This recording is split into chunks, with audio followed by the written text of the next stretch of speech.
Suamiku tak tahu aku menyamar jadi Art di rumahnya, setelah aku kabur karena dikhianati. Assalamualaikum warahmatullahi wabarakatuh. Halo teman setia cerita Amira. Seperti biasa jangan lupa absen dulu kalian dari kota mana aja nih, yang nama kotanya belum disebut, ataupun yang ingin berbagi kisah hidup yang pernah dialami, komen di bawah ya. Terima kasih untuk kalian semua yang udah komen dari Malang, Kudus, Sumatera, Trenggalek dan Sidoarjo. Bahkan ada yang dari luar negeri, seperti Kucing Sarawak dan Dubai. Semoga yang udah komen dan subscribe diberi rizki yang berlimpah. Tanpa berlama-lama lagi langsung aja yuk, kita lanjut ke ceritanya.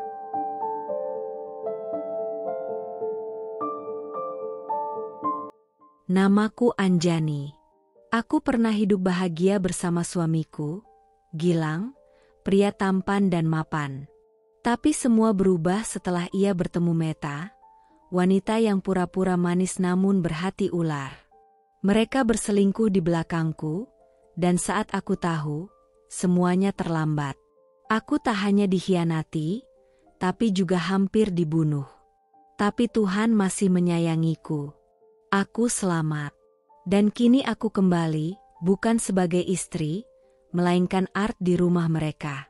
Tujuanku satu, membongkar semua rahasia mereka, dan membuat mereka menyesal karena pernah mengkhianatiku.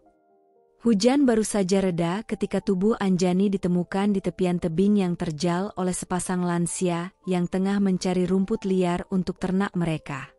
Lelaki tua itu, Pak Dirga, sontak menjatuhkan sabitnya ketika matanya menangkap sosok perempuan muda tergeletak tak bergerak, dengan tubuh berlumuran darah dan luka menganga di pelipisnya. Napasnya masih ada, terengah dan lemah, tapi denyutnya begitu tipis, seakan tinggal selangkah dari kematian. "Bu, cepat. Kita harus bawa dia ke gubuk," teriak Pak Dirga dengan suara gemetar, mengguncang pundak istrinya yang ikut tercekat melihat kondisi Anjani. Tanpa banyak tanya, mereka berdua memapah tubuh Anjani yang nyaris tak sadarkan diri itu ke sebuah rumah kecil di lereng bukit, jauh dari keramaian. Sebuah pondok tua yang berdinding kayu rapuh, namun hangat oleh kasih sayang yang tak terucap. Di sana, dengan alat seadanya, mereka membersihkan lukanya, membalut luka-luka di tangan dan kakinya, dan mengganti bajunya yang basah kuyup oleh darah dan hujan. Hari berganti. Anjani belum juga membuka mata. Namun saat malam keempat menjelang, tepat ketika suara jangkrik bersahutan dalam gelap, matanya yang sayu perlahan terbuka. Ia tampak kebingungan. Napasnya terputus-putus. Tangannya menggenggam selimut lusuh di tubuhnya. Di mana aku?" gumamnya lirih, hampir tak terdengar. "Syukurlah kau sadar, Nak." Suara lembut Bu Ratmi membuatnya menoleh perlahan. "Kau ditemukan di tebing dalam kondisi parah. Kami tak tahu siapa kamu, tapi kami tak tega membiarkanmu mati di sana." Anjani menunduk. Matanya berkaca-kaca. Tapi ia tetap diam. Tak menjawab. Setiap luka di tubuhnya bukan hanya luka fisik, tapi bekas dari pengkhianatan yang begitu dalam. Beberapa hari kemudian, ketika tubuhnya mulai membaik dan ia sudah mampu duduk, Bu Ratmi menyodorkan sebuah koran bekas yang mereka dapat dari warung di desa. Di halaman dalam, terdapat foto dirinya, Anjani Putri Wicaksana. Wajahnya terpampang jelas di bawah judul yang menggema dalam hatinya seperti pisau. Anjani dilaporkan hilang oleh suami dan sahabatnya, Gilang dan Meta. Anjani terdiam cukup lama. Dada kirinya seakan diremukan dari dalam. Ia membaca ulang baris itu berkali-kali. Lidahnya keluh. Jari-jarinya gemetar. Dunia seakan runtuh kembali di hadapannya. Mereka melaporkan dia hilang, seolah-olah mereka tak tahu kemana dirinya menghilang. Padahal merekalah penyebabnya. Gilang, suaminya sendiri, yang mengkhianatinya, dan Meta, sahabat yang telah dianggap saudara, yang menusuknya dari belakang. Dan kini mereka berdiri di hadapan media, seolah menjadi korban yang kehilangan seseorang yang mereka cintai. Tangis Anjani pecah malam itu. Tak ada suara, hanya air mata yang jatuh membasahi bantal lusuh tempat ia bersandar. Ia tak ingin Bu Ratmi dan Pak Dirga tahu. Mereka terlalu baik, terlalu tulus, tak pantas ikut menanggung luka yang tak mereka mengerti. Sejak saat itu, Anjani membuat keputusan besar dalam hidupnya. Ia memilih berpura-pura mati. Tak ada satupun orang desa yang tahu namanya. Ia tak pernah bercerita dari mana asalnya. Ia bahkan meminta Bu Ratmi untuk memanggilnya dengan nama baru, Alia. "Aku ingin hidup yang baru, Bu," ucapnya dengan suara nyaris serak suatu pagi. "Seperti bayi yang baru lahir, dari nol. Aku tak ingin siapapun mencariku." Bu Ratmi menatapnya lama. Mungkin mengerti, mungkin juga tidak. Tapi ia mengangguk pelan, lalu menggenggam tangan Anjani dengan hangat. "Kalau itu yang kau inginkan, Nak, di sini kau aman. Kami hanya ingin kau hidup." Dan sejak hari itu, Anjani mengubur nama lamanya. Ia mengubur masa lalunya yang penuh luka. Ia membiarkan dunia percaya bahwa dirinya telah hilang, atau bahkan mati. Sebab hanya dengan begitu, ia bisa benar-benar bebas. Untuk sementara. Namun dalam diam, ia tahu, luka yang ia sembunyikan akan membawanya kembali ke medan pertempuran suatu saat nanti. Dan ketika saat itu tiba, ia tidak akan sama lagi. Ia akan kembali bukan sebagai Anjani yang terluka, tapi sebagai Anjani yang telah bangkit. Sudah hampir 2 bulan Anjani menetap di desa terpencil itu. Desa kecil di kaki bukit yang tak pernah tersorot peta, tak pernah terjamah sinyal, dan seperti tak tersentuh dunia luar. Di sanalah ia merajut ulang kehidupannya dari puing-puing yang berserakan. Luka-luka di tubuhnya perlahan sembuh, meski bekasnya masih samar terlihat. Tapi luka di hati, itu cerita lain. Itu luka yang tak bisa diseka dengan kain bersih, atau disembuhkan oleh waktu begitu saja. Setiap pagi, Anjani bangun sebelum matahari naik, membantu Bu Ratmi menanak nasi dan menyiram tanaman di kebun kecil di belakang rumah. Senyumnya mulai kembali, meski tipis. Dan setiap malam, ia duduk diam di beranda, memandang langit yang gelap tanpa bintang, persis seperti jiwanya. Namun hari itu berbeda. Pak Dirga pulang dari pasar dengan sebuah koran bekas yang ia dapat dari penjual pisang. Anjani yang sedang mencuci sayur melihat lembaran lusuh itu tergelincir dari kantong plastik dan jatuh ke tanah. Ia tak pernah peduli lagi dengan berita dari luar. Tapi sesuatu pada koran itu, entah tulisan tebal di bagian atasnya atau firasat aneh yang menyelusup ke relung hatinya, membuatnya berhenti. Ia memungut koran itu. Debar jantungnya mulai tak karuan. Tangannya gemetar saat membuka halaman tengahnya. Dan saat matanya jatuh pada sebuah foto berwarna, dunia di sekitarnya mendadak hening. Pernikahan mewah Gilang Prasetya dan Meta Ayuning Tias bikin heboh. Foto itu begitu jelas. Gilang, lelaki yang dulu ia cintai mati-matian, berdiri gagah mengenakan jas pengantin putih dengan dasi perak. Di sampingnya, Meta, sahabatnya sejak SMA, berdiri dengan gaun pengantin panjang seperti putri dongeng, tersenyum manis ke arah kamera. Artikel itu menyebutkan lokasi pernikahan mereka di Hotel Bintang 5 di Seminyak, Bali. Acara berlangsung meriah, dihadiri selebriti lokal dan kalangan pejabat. Disebutkan pula bahwa kedua mempelai tampak bahagia meski masih dalam duka atas kehilangan Anjani yang belum ditemukan. Anjani menutup mulutnya. Tangis itu datang tanpa bisa dicegah. Tubuhnya bergetar. Koran itu jatuh dari tangannya seperti ia baru saja menjatuhkan seluruh kepercayaan yang pernah ia genggam. 2 bulan. Hanya 2 bulan setelah ia hilang. Setelah ia hampir mati di tebing sepi tanpa seorang pun mencari dengan sungguh-sungguh, mereka menikah. Bukan setahun, bukan 6 bulan, tapi 2 bulan. Seolah-olah kepergiannya hanyalah batu kerikil kecil di jalan mulus mereka. Dan yang lebih menyakitkan, mereka membalut pengkhianatan itu dengan kalimat duka. Seolah cinta mereka suci. Seolah mereka terpaksa bersatu dalam kesedihan. Dalam duka atas kehilangan Anjani. Anjani menghela napas dalam-dalam, menahan luapan amarah yang menyala di dadanya. Bukan karena mereka bahagia, tapi karena mereka begitu mudah menyingkirkannya. Dari kehidupan, dari ingatan, bahkan dari sejarah. Ia menatap langit sore yang mulai kelabu. Hatinya mendidih, tapi kepalanya dingin. Ia tahu, ia tak bisa kembali begitu saja. Belum sekarang. Tapi satu hal berubah sore itu. Harapan kecil untuk melupakan dan memulai dari awal perlahan padam. Yang tersisa kini adalah tekad untuk bangkit, bukan demi membalas dendam, tapi demi mengembalikan harga dirinya yang mereka injak-injak. Anjani kembali melipat koran itu dan menyimpannya di dalam kotak kecil di bawah tempat tidurnya. Bukan sebagai kenangan, tapi sebagai pengingat bahwa ia pernah dikhianati oleh 2 orang yang paling ia percaya.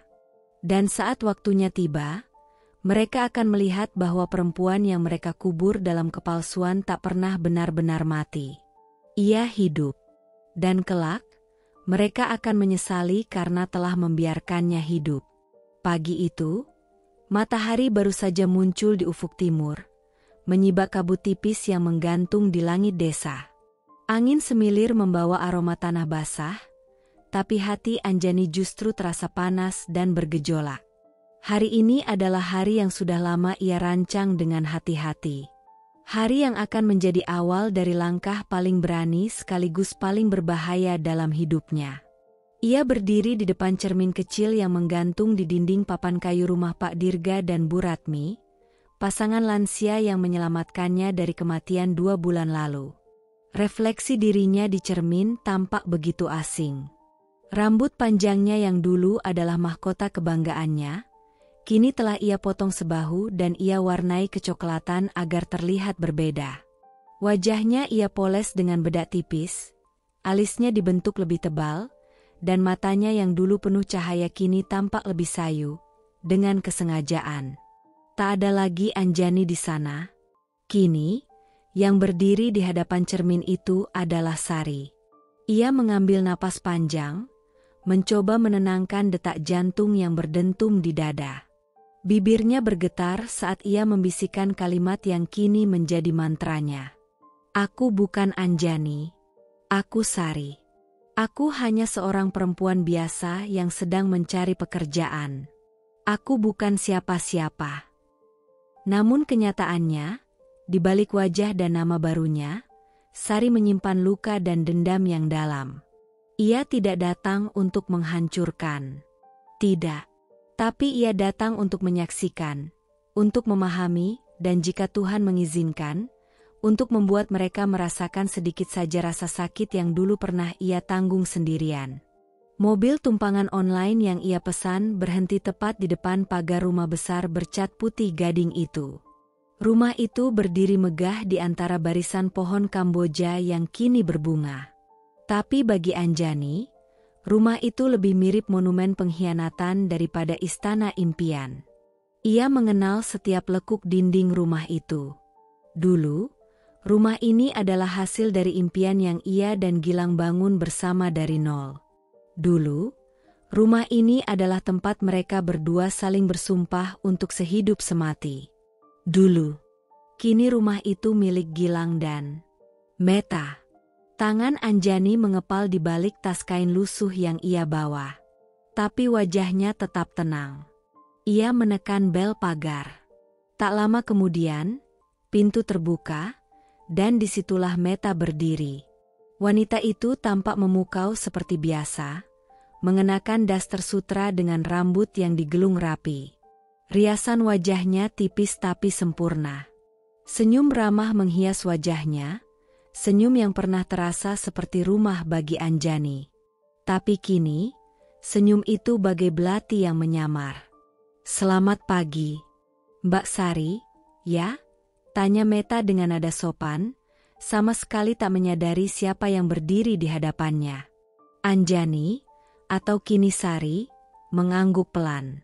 Suaranya dibuat serak dan pelan. "Iya, Bu. Saya Sari, saya datang untuk lamaran art." Meta mengangguk sambil tersenyum kecil. "Masuk, ya. Kita ngobrol sebentar di dalam." Saat ia melangkah ke dalam rumah itu, detak jantung Anjani menggema lebih keras. Setiap sudut rumah ini menyimpan kenangan.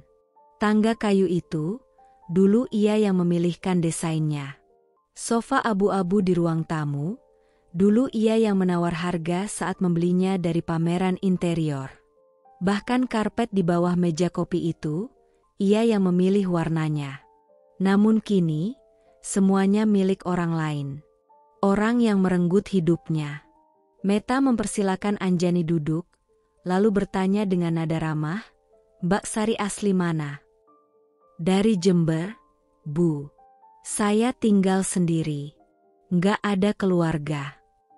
"Pendidikan terakhir?" "SMP, Bu.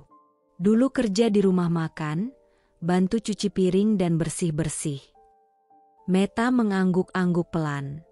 "Nggak ada KTP?" "Sementara belum bawa, Bu. Tapi kalau perlu, nanti saya bisa kirim menyusul." Meta tersenyum. "Nggak masalah. Yang penting jujur, rajin, nggak banyak tanya, dan bisa kerja cepat, ya." Anjani menunduk, pura-pura malu. "Insya Allah, Bu. Saya akan kerja sebaik mungkin." Lalu, suara langkah kaki terdengar dari atas. Dan untuk pertama kalinya, setelah 2 bulan mencoba mati, Anjani melihat Gilang lagi. Lelaki itu menuruni tangga dengan langkah santai, mengenakan kaos putih dan celana santai. Rambutnya sedikit berantakan, tapi tetap tampan seperti dulu. Bahkan lebih tenang, lebih santai. Dan ketika mata mereka bertemu sesaat, meski Gilang tak mengenalinya, Anjani merasa jantungnya seperti pecah menjadi serpihan kecil. Gilang menoleh pada Meta. "Mbaknya calon artnya?" "Iya," jawab Meta. "Namanya Sari." Gilang mengangguk singkat. "Oke. Kalau cocok, mulai besok aja." "Kalau cocok, mulai besok."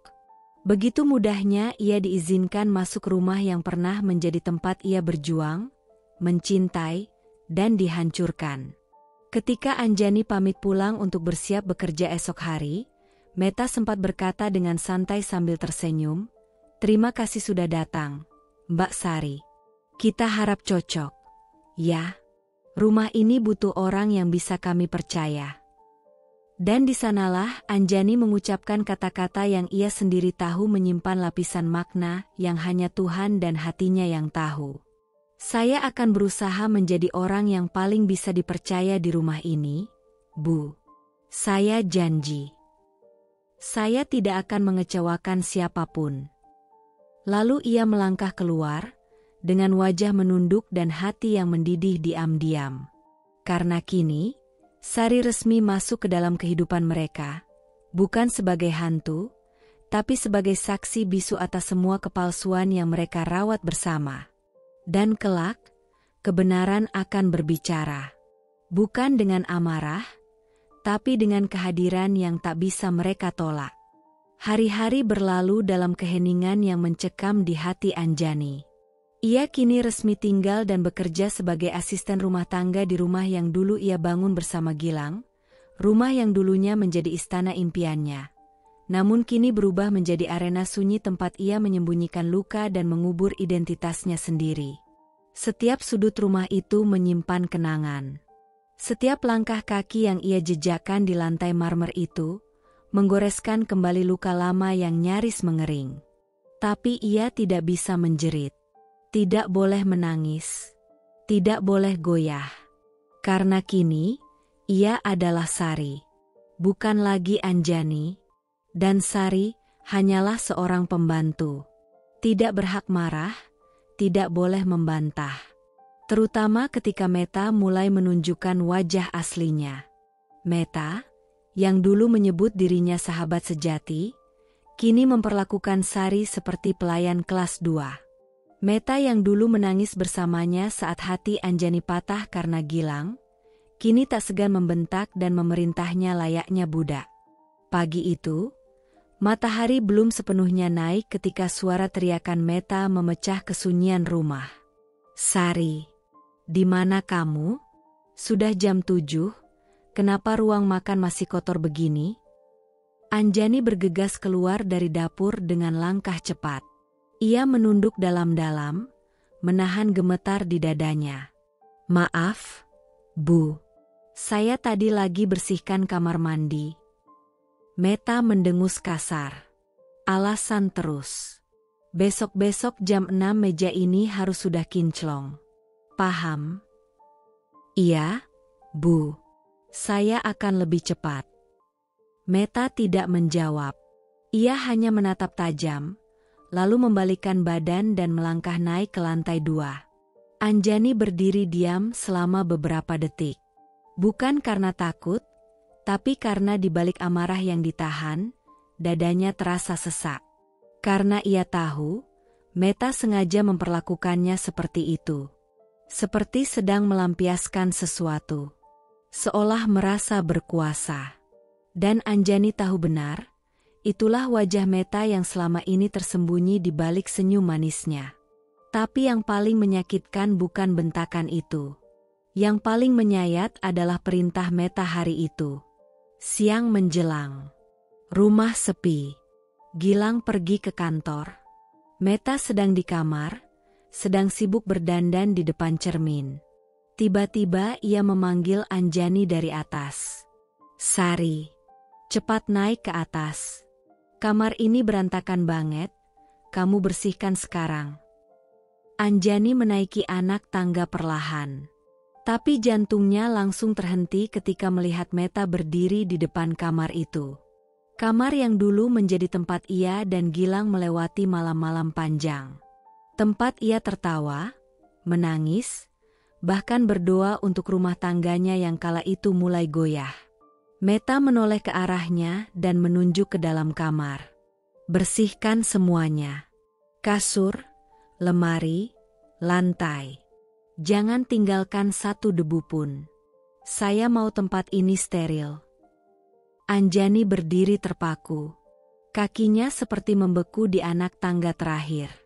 Pintu kamar itu terbuka lebar, mengundangnya masuk ke ruang penuh kenangan dan pengkhianatan. Meta memiringkan kepala, suaranya tajam.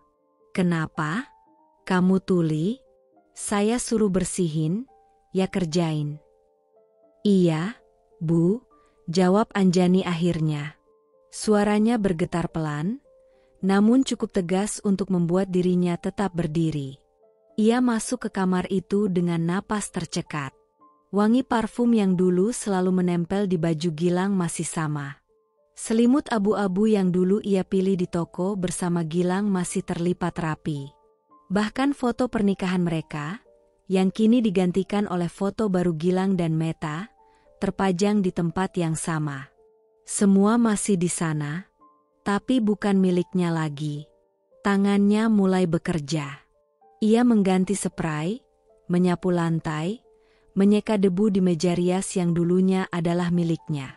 Tapi dalam hati, ada badai yang sedang ia redam dengan paksa. Sebuah jeritan yang tak bisa keluar dari mulut. "Kalian mengambil segalanya dariku. Rumah ini, kehidupan ini, bahkan suamiku. Dan sekarang, kalian menyuruhku membersihkan tempat yang dulu menjadi tempat tidurku sendiri? Tuhan." Matanya mulai berkaca-kaca. Tapi ia cepat-cepat menghapus air mata yang hampir jatuh. Ia tak boleh terlihat lemah. Tidak sekarang. Meta masuk sebentar ke dalam kamar, berdiri di belakangnya. Jangan lupa bersihkan juga bawah tempat tidur. Banyak debu di sana, kata Meta dingin, sebelum keluar lagi. Anjani hanya mengangguk. Tapi dalam hati ia berteriak. Kalau kau tahu siapa aku sebenarnya, Meta, kau tidak akan bisa tidur nyenyak lagi. Malam itu, ketika rumah sudah senyap, Anjani duduk sendirian di dapur. Lilin kecil menyala redup di atas meja makan. Ia menatap dinding kosong di hadapannya dengan mata yang sembab. Bukan karena lelah, tapi karena menahan seluruh ledakan emosi yang tidak bisa ia ungkapkan pada siapapun. Aku bisa keluar dari sini. Aku bisa membuka mulut. Tapi belum. Belum sekarang. Kalian akan tahu siapa aku. Tapi aku ingin kalian tahu bukan dari mulutku, tapi dari kenyataan yang akan menampar wajah kalian ketika semuanya sudah terlambat. Dan malam itu, ia hanya berbisik pelan. Aku akan bertahan, berapa lama pun itu. Karena kalian harus tahu, bahwa tidak semua orang yang kalian hancurkan akan tetap jatuh. Malam itu, hujan turun deras mengguyur kota. Petir sesekali menyambar langit, seolah ikut meraung atas kisah yang tak pernah tuntas dalam hati Anjani. Ia berdiri di balik tirai dapur, menatap hujan deras yang membasahi taman belakang rumah. Dalam sunyi dan sepi, pikirannya terus bergolak. Tentang Meta, tentang Gilang, tentang rasa sakit yang sudah terlalu lama ia simpan dalam diam. Sudah beberapa minggu ia bekerja di rumah ini sebagai Sari. Setiap hari ia menyapu kenangan yang masih hidup, mencuci sisa-sisa cinta yang sudah dicuri, dan membereskan kekacauan yang dulu mereka mulai di belakang punggungnya. Tapi hari itu, sesuatu terjadi, sesuatu yang membalikkan alur pikirannya. Sesuatu yang mengungkap bahwa ternyata, mereka belum benar-benar selesai dengannya. Semua bermula dari hal sederhana, lemari dokumen. Siang itu, Meta dan Gilang keluar rumah untuk menghadiri undangan pesta ulang tahun anak seorang kolega. Mereka berpamitan buru-buru, dan seperti biasa, Meta meninggalkan daftar pekerjaan yang harus diselesaikan Sari sebelum sore. Sari, nanti tolong bersihkan ruang kerja Gilang, ya. Banyak debu. Jangan ubah posisi dokumennya. Cuma bersihkan meja dan sapu lantai. Hati-hati sama berkasnya, pesan Meta sebelum menutup pintu mobil. Sari mengangguk, meski dalam hati ada sesuatu yang berkedut. Ruang kerja Gilang dulunya adalah ruang baca kecil yang mereka rancang bersama. Anjani tahu letak setiap lacinya. Ia bahkan tahu di mana biasanya Gilang menyimpan dokumen penting. Karena dulu, tangan mereka yang bersama-sama menyusun semuanya. Ketika ia masuk ke dalam ruangan itu, aroma parfum kayu manis langsung menyapa. Jendela besar di sudut ruangan terbuka sedikit, membiarkan udara dingin masuk. Sari mulai bekerja. Mengelap meja, menyapu lantai, lalu mengatur kembali tumpukan buku yang berserakan. Tapi langkahnya terhenti saat tanpa sengaja, ia melihat sebuah map coklat setebal 3 senti, jatuh ke bawah meja. Map itu tampaknya terjatuh dari rak atas yang posisinya agak miring. Ia menunduk, meraih map itu, dan hendak mengembalikannya begitu saja. Namun ketika matanya tak sengaja menangkap nama yang tertulis di sudut kanan atas dokumen utama, tubuhnya kaku. Anjani Putri Wicaksana. Darahnya seolah berhenti mengalir. Napasnya tercekat. Tangannya bergetar saat membuka lembaran demi lembaran.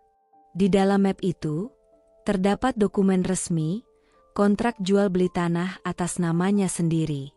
Tanah itu berada di kawasan strategis, di pinggir kota, yang dulunya adalah bagian dari rencana investasi masa depan mereka sebagai pasangan suami istri.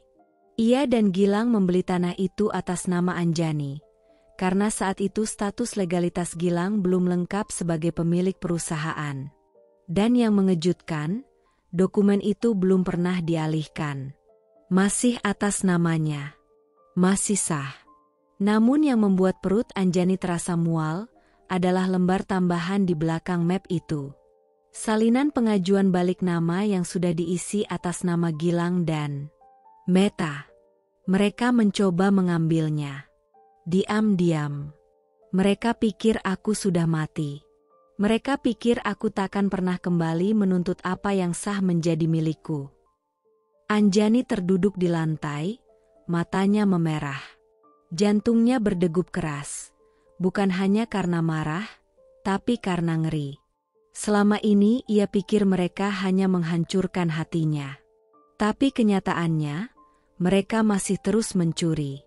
Bahkan ketika ia tidak ada, mereka tetap menjadikannya target.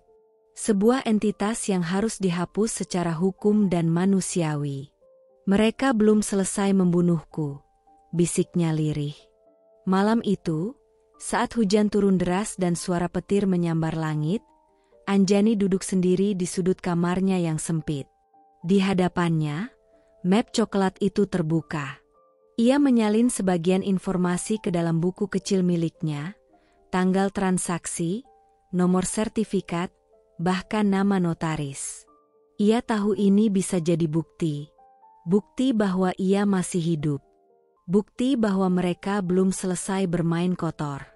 Tapi ia juga tahu, jika ia terburu-buru mengungkapkan jati dirinya, ia akan kehilangan kesempatan emas. Belum sekarang. Gumamnya, kalian pikir aku hanya hantu. Tapi hantu bisa kembali. Dan aku akan kembali sebagai pemilik sebenarnya dari hidup yang kalian rampas. Keesokan harinya, saat Meta dan Gilang pulang, tak ada yang berubah dari raut wajah Anjani. Ia tetap menunduk, tetap menyajikan teh hangat di meja makan, tetap mengelap meja tanpa suara. Dan Meta, dengan nada tinggi seperti biasa, berkata, "Sari, jangan sentuh map-map di ruang kerja Gilang, ya. Itu penting. Jangan sampai ada yang salah tempat." Sari tersenyum tipis, mengangguk. Namun dalam hati ia menjawab pelan, "Map itu tak akan salah tempat. Tapi kamu, Meta, dan kamu, Gilang, yang akan kehilangan tempatmu. Di rumah ini, di hidup ini, dan di sejarahku." Sudah hampir 2 bulan Anjani menyamar sebagai Sari dan tinggal di rumah yang dulu ia sebut rumah tangganya. Selama itu pula, ia memupuk luka dan menyulam strategi dalam senyap. Tak ada satupun yang mencurigai siapa dirinya sebenarnya. Tidak Meta, tidak pula Gilang. Tapi semuanya mulai berubah di suatu sore yang sepi. Langit mendung menggantung muram di atas kota. Angin dingin menyusup masuk ke jendela ruang kerja tempat Gilang sedang menelpon. Ia duduk santai di kursinya, berbicara dengan rekan bisnisnya sambil sesekali menyeruput kopi. Sementara itu, Sari, Anjani, diam-diam membereskan dokumen-dokumen di rak sebelah, dengan kepala sedikit tertunduk, menghindari tatapan langsung. Ia tahu keberadaannya tak pernah dianggap penting. Tapi sore itu berbeda. Ia bisa merasakannya dari cara Gilang sesekali memandang ke arahnya. Ada jeda. Ada keraguan. "Maaf, Pak," gumam Anjani perlahan. "Saya mau bersihkan bagian bawah meja." "Ya," jawab Gilang pelan. Matanya masih menatap wajah perempuan itu. Wajah yang entah kenapa, terasa sangat tidak asing. Ada sesuatu yang mengganggunya. Perempuan itu, si Sari, punya sesuatu dalam sorot matanya. Cara ia menunduk, cara ia menahan kata, bahkan cara ia diam, semuanya seperti bayang-bayang masa lalu yang tidak bisa ia sentuh. Malam harinya, saat Meta sudah tertidur di kamar, Gilang keluar ke dapur untuk mengambil air. Lampu kuning redup menyinari ruangan. Dan di sanalah Sari, Anjani, berdiri membelakangi, sedang mencuci piring-piring kotor dari makan malam. Suara Gilang memecah keheningan. Pelan, lirih, penuh keraguan. "Sari, boleh tanya sesuatu?" Anjani membeku sejenak, sebelum menjawab tanpa menoleh. "Iya, Pak." Gilang menatapnya lama. "Kamu pernah kerja di tempat lain sebelumnya?" "Pernah, Pak. Di warung makan kecil, bantu cuci piring dan bersih-bersih," jawabnya tenang. Gilang tidak langsung merespons. Ia melangkah pelan ke meja, menyandarkan tubuhnya, lalu berkata, "Entah kenapa, saya merasa pernah lihat kamu di suatu tempat. Wajah kamu seperti pernah saya kenal." Anjani perlahan menoleh, memaksakan senyum sopan, dan berkata, "Banyak orang bilang wajah saya mirip orang lain, Pak. Mungkin Bapak salah lihat." Gilang mengangguk pelan, tapi matanya tak lepas dari wajah itu. Wajah yang seolah membawa kenangan, tapi tampak berbeda.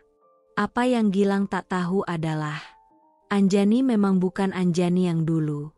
Luka parah saat jatuh dari tebing waktu itu mengakibatkan kerusakan parah pada sebagian wajahnya. Tulang pipinya patah, kulitnya sobek, dan pelipisnya harus dijahit ulang. Prosedur rekonstruksi yang dilakukan oleh klinik sederhana di kota kecil memperbaiki bagian-bagian wajahnya. Hasilnya cukup berbeda untuk menyamarkan identitas, tapi masih menyimpan sisa-sisa dirinya yang dulu, terutama di mata. Mata yang menyimpan cerita. Mata yang pernah menatap Gilang dengan cinta. Mata yang kini menyimpan luka. "Lucu sekali," pikir Anjani. "Dulu aku berjuang mencintaimu dengan wajah ini. Kini, kamu berdiri di hadapanku, mencari-cari jejak wajah yang sudah kamu khianati." Gilang akhirnya beranjak, mengambil gelas, dan sebelum pergi, ia menatapnya sekali lagi. "Kalau saya ingat kamu pernah kerja di mana, nanti saya kasih tahu. Rasanya aneh aja, kamu mengingatkan saya pada seseorang yang dulu penting." Anjani menunduk, tersenyum tipis. Tapi dalam hatinya bergetar. "Aku adalah orang itu, Gilang. Aku adalah seseorang yang kamu anggap sudah mati.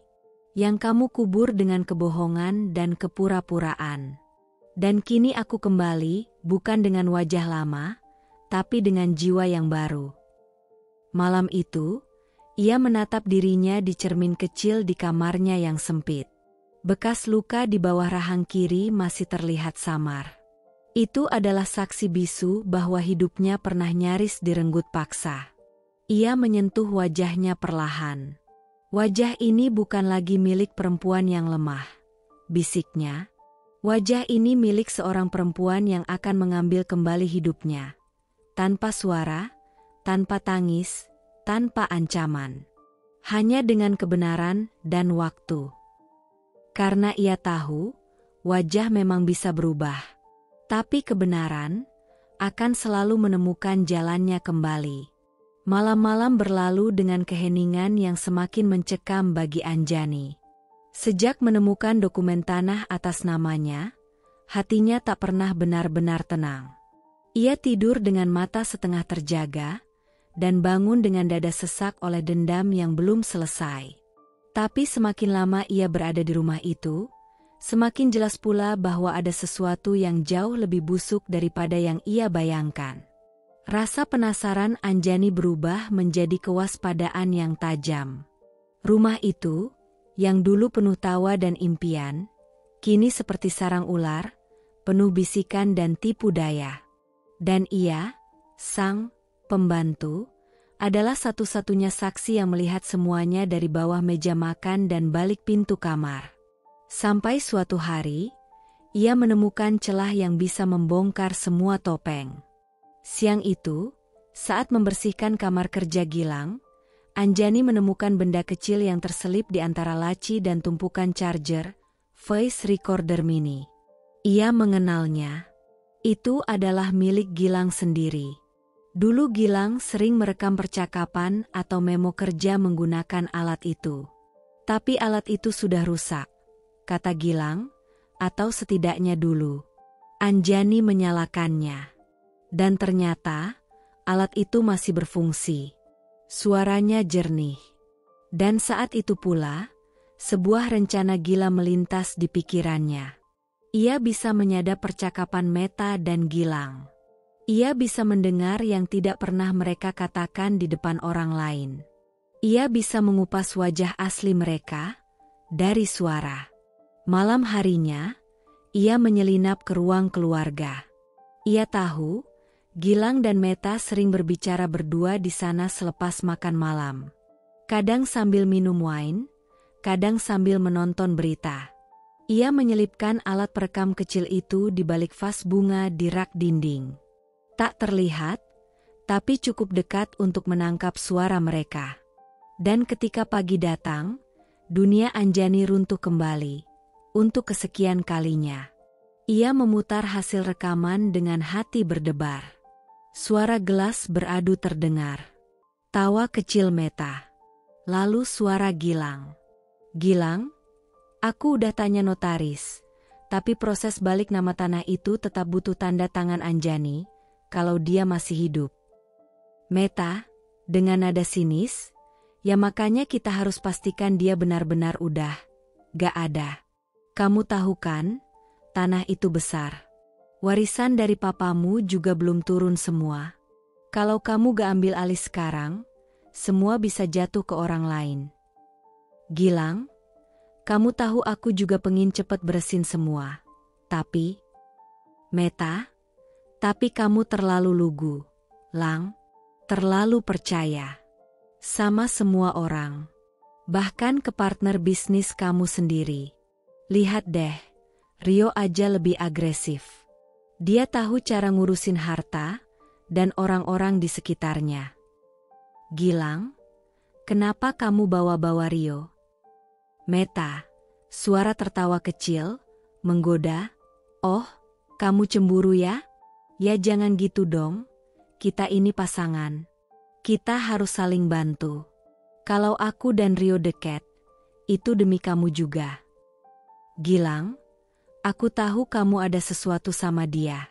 Kamu pikir aku gak bisa lihat?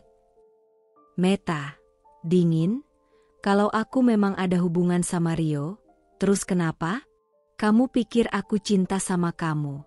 Gilang, aku pilih kamu karena kamu punya apa yang aku butuh. Kamu punya nama. Kamu punya rumah. Dan kamu punya semua yang Anjani tinggalkan. Gilang, kamu keterlaluan, Meta. Meta, dan kamu terlalu bodoh untuk sadar siapa sebenarnya yang tidur di sebelahmu tiap malam. Anjani menutup mulutnya, air mata mengalir deras dari matanya. Ia menahan isak, tubuhnya bergetar hebat. Bukan hanya karena kebenaran tentang Meta, tetapi karena Gilang ternyata juga korban. Lelaki yang menghancurkan hidupnya kini justru hidup dalam kepalsuan dan tipu daya yang lebih kejam dari yang pernah ia alami. Kalian semua hidup dalam kepura-puraan, dan aku yang kalian kubur hidup-hidup, ternyata satu-satunya yang tahu kebenaran. Ia memutar ulang bagian itu. Bagian saat Meta mengatakan bahwa ia tidak mencintai Gilang. Bahwa Rio, rekan bisnis Gilang sendiri, adalah selingkuhannya. Bahwa semua ini hanyalah permainan untuk menguasai warisan. Harta, kekuasaan, nama, bukan cinta. Tidak pernah cinta. Hari itu, dunia Anjani terbuka. Bukan hanya tentang pengkhianatan masa lalu, tapi juga tentang pengkhianatan yang lebih dalam, yang belum selesai. Ia menyalin hasil percakapan itu ke ponselnya. Simpanan, bukti, senjata diam-diam. Ia tidak tahu akan ia gunakan untuk apa. Belum sekarang. Tapi ia tahu satu hal, ia tidak sendiri. Gilang mungkin telah menyakitinya. Tapi kini, ia tahu bahwa ia pun dijatuhkan. Dan itu membuka jalan baru yang belum pernah terpikirkan oleh Anjani sebelumnya. Mungkin musuh dari musuhku adalah sekutuku. Atau mungkin ini waktunya menunjukkan siapa yang paling tahu cara berdiri di atas luka. Dan malam itu, untuk pertama kalinya, Anjani tersenyum. Bukan karena bahagia, tapi karena ia tahu, akhir dari semua ini sudah semakin dekat. Pagi itu langit cerah, namun hati Anjani sedang berkabut. Setelah malam-malam penuh gejolak, malam-malam panjang yang ia habiskan dengan menyusun bukti pengkhianatan Gilang dan Meta, hari ini ia harus berpura-pura kembali menjadi Sari, si pembantu polos. Ia menyiapkan teh, menyapu halaman, dan menyeka kaca jendela besar di ruang tengah seperti biasa. Tapi takdir hari itu berkata lain. Pukul 9 pagi, bel pagar rumah berbunyi. Anjani buru-buru keluar, melangkah ke pintu gerbang seperti yang biasa ia lakukan jika ada kurir atau tamu datang. Namun langkahnya terhenti begitu melihat siapa yang berdiri di balik pagar besi hitam itu. Seorang perempuan parubaya, mengenakan kerudung biru tua dan membawa kantong plastik besar berisi buah-buahan dan kue-kue tradisional. Wajahnya yang ramah berubah menjadi pucat begitu melihat Anjani. Mereka saling menatap. Lama. Diam. Sunyi. Lalu tiba-tiba, secepat kilat, mata perempuan itu membelalak. Kantong plastik di tangannya terjatuh ke tanah. Bu Anjani? Suara itu lirih, gemetar. Anjani terhenyak. Wati, mantan asisten rumah tangga yang dulu bekerja dengannya sebelum tragedi itu terjadi. Perempuan sederhana yang setia, yang selalu menyebut Anjani sebagai majikan terbaik yang pernah ia temui. Wati kini berdiri terpaku, wajahnya dipenuhi air mata yang tak bisa dibendung. Dengan langkah pelan tapi mantap, ia menghampiri Anjani dan meraih tangannya. Ya Allah, Bu, ini benar ibu kan? Ini ibu Anjani? Tanyanya sambil terisak. Saya pikir ibu sudah nggak ada. Saya lihat beritanya. Saya doa tiap malam. Anjani ingin menyangkal. Ingin pura-pura menjadi Sari. Tapi suara Wati terlalu jujur, terlalu tulus, terlalu mengguncang. Ia tak sanggup berbohong pada perempuan yang dulu mencucikan bajunya dan menyiapkan sarapannya saat ia masih istri sah Gilang. Mata mereka bertemu. Dan Anjani mengangguk pelan, satu kali. Air mata jatuh di pipinya. Jangan bilang siapa-siapa, Mbak Wati, bisiknya Parau. Tolong, jangan sekarang. Belum waktunya. Wati terisak lebih keras. Ia memeluk Anjani sekuat tenaga, seolah ingin memastikan bahwa daging dan darah yang ia peluk itu bukan hantu. Astagfirullah. Bu, ibu hidup. Ibu benar-benar hidup. Mereka bilang ibu hilang.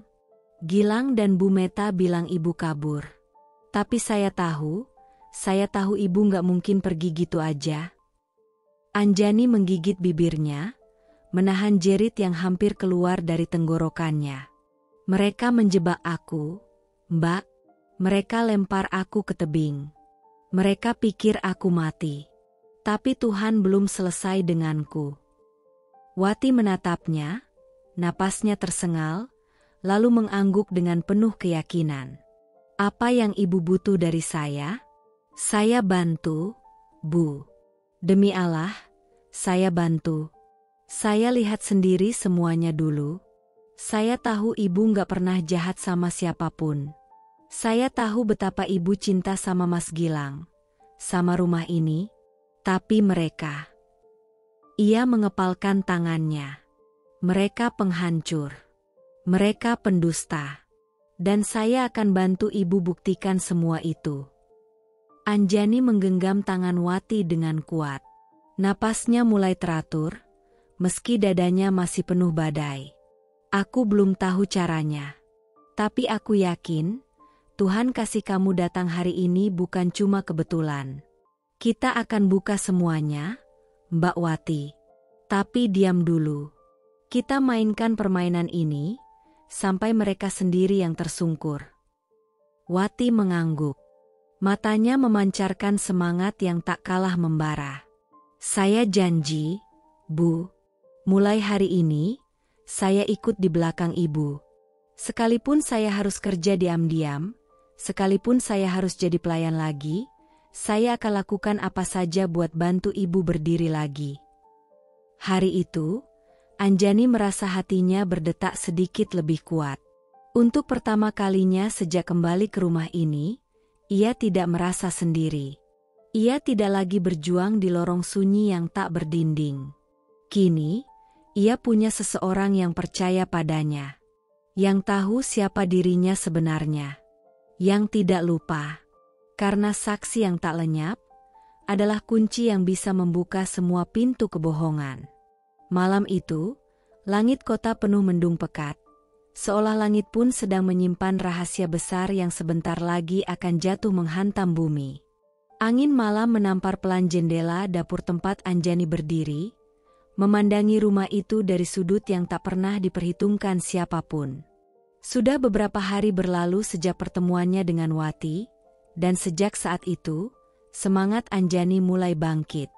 Ia dan Wati mulai saling bertukar informasi, merangkai puzzle yang selama ini tersembunyi rapat di balik senyum manis Meta dan sikap tenang Gilang.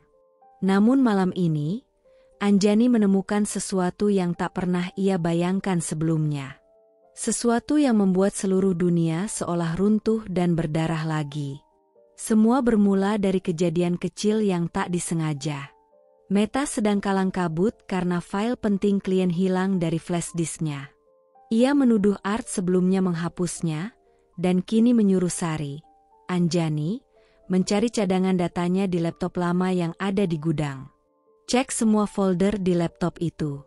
Kalau ketemu file atas nama PT Dwijaya Sentosa, segera kasih ke saya. Jangan sok bego, ya, katanya ketus. Anjani hanya mengangguk, memendam umpatan yang ingin meledak. Malam itu juga, setelah Meta tertidur dan Gilang sudah mengunci kamar, Anjani naik ke gudang kecil di loteng. Lampu remang-remang menyala.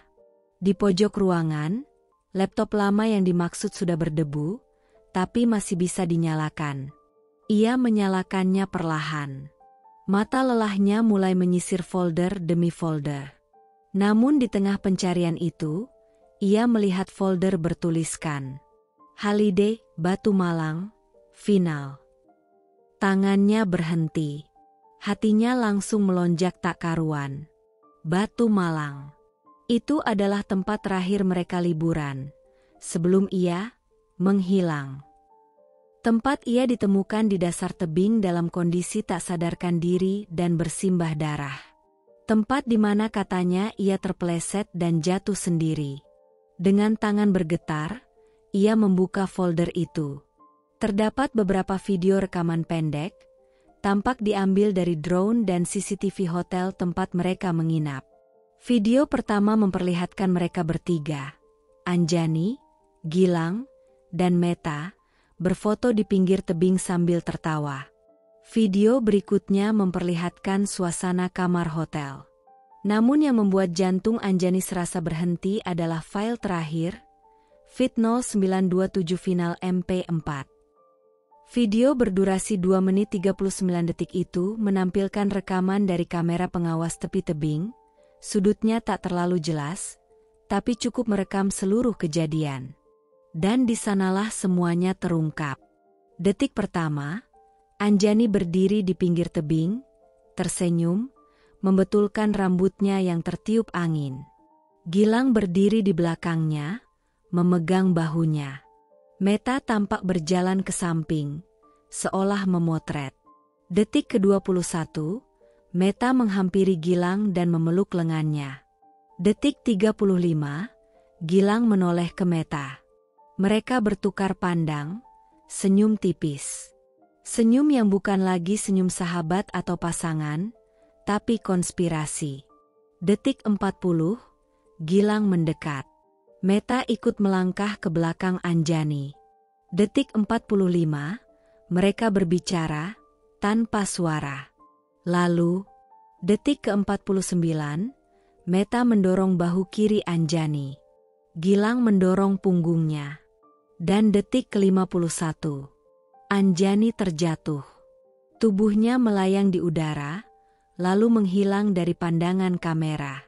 Suara Anjani tercekat. Napasnya memburu. Ia menutup mulutnya dengan kedua tangan. Air matanya jatuh tanpa bisa ditahan. Matanya menatap layar yang kini terasa seperti pintu neraka yang dibuka perlahan di depan wajahnya. Mereka membunuhku. Mereka benar-benar menjatuhkanku. Mereka. Tangannya menggenggam kuat meja kecil tempat laptop itu diletakkan. Giginya bergemeletuk menahan isak. Ia tidak tahu harus marah atau menangis. Yang ia tahu, itulah detik kematiannya. Atau, setidaknya, detik mereka mengira dia mati. Dan setelah video itu selesai, masih ada 15 detik rekaman tambahan. Meta berteriak memanggil-manggil nama Anjani. Gilang pura-pura panik. Anjani? Anjani? Astaga! Dia jatuh. Cari bantuan. Cepat. Semua akting. Semua kepalsuan.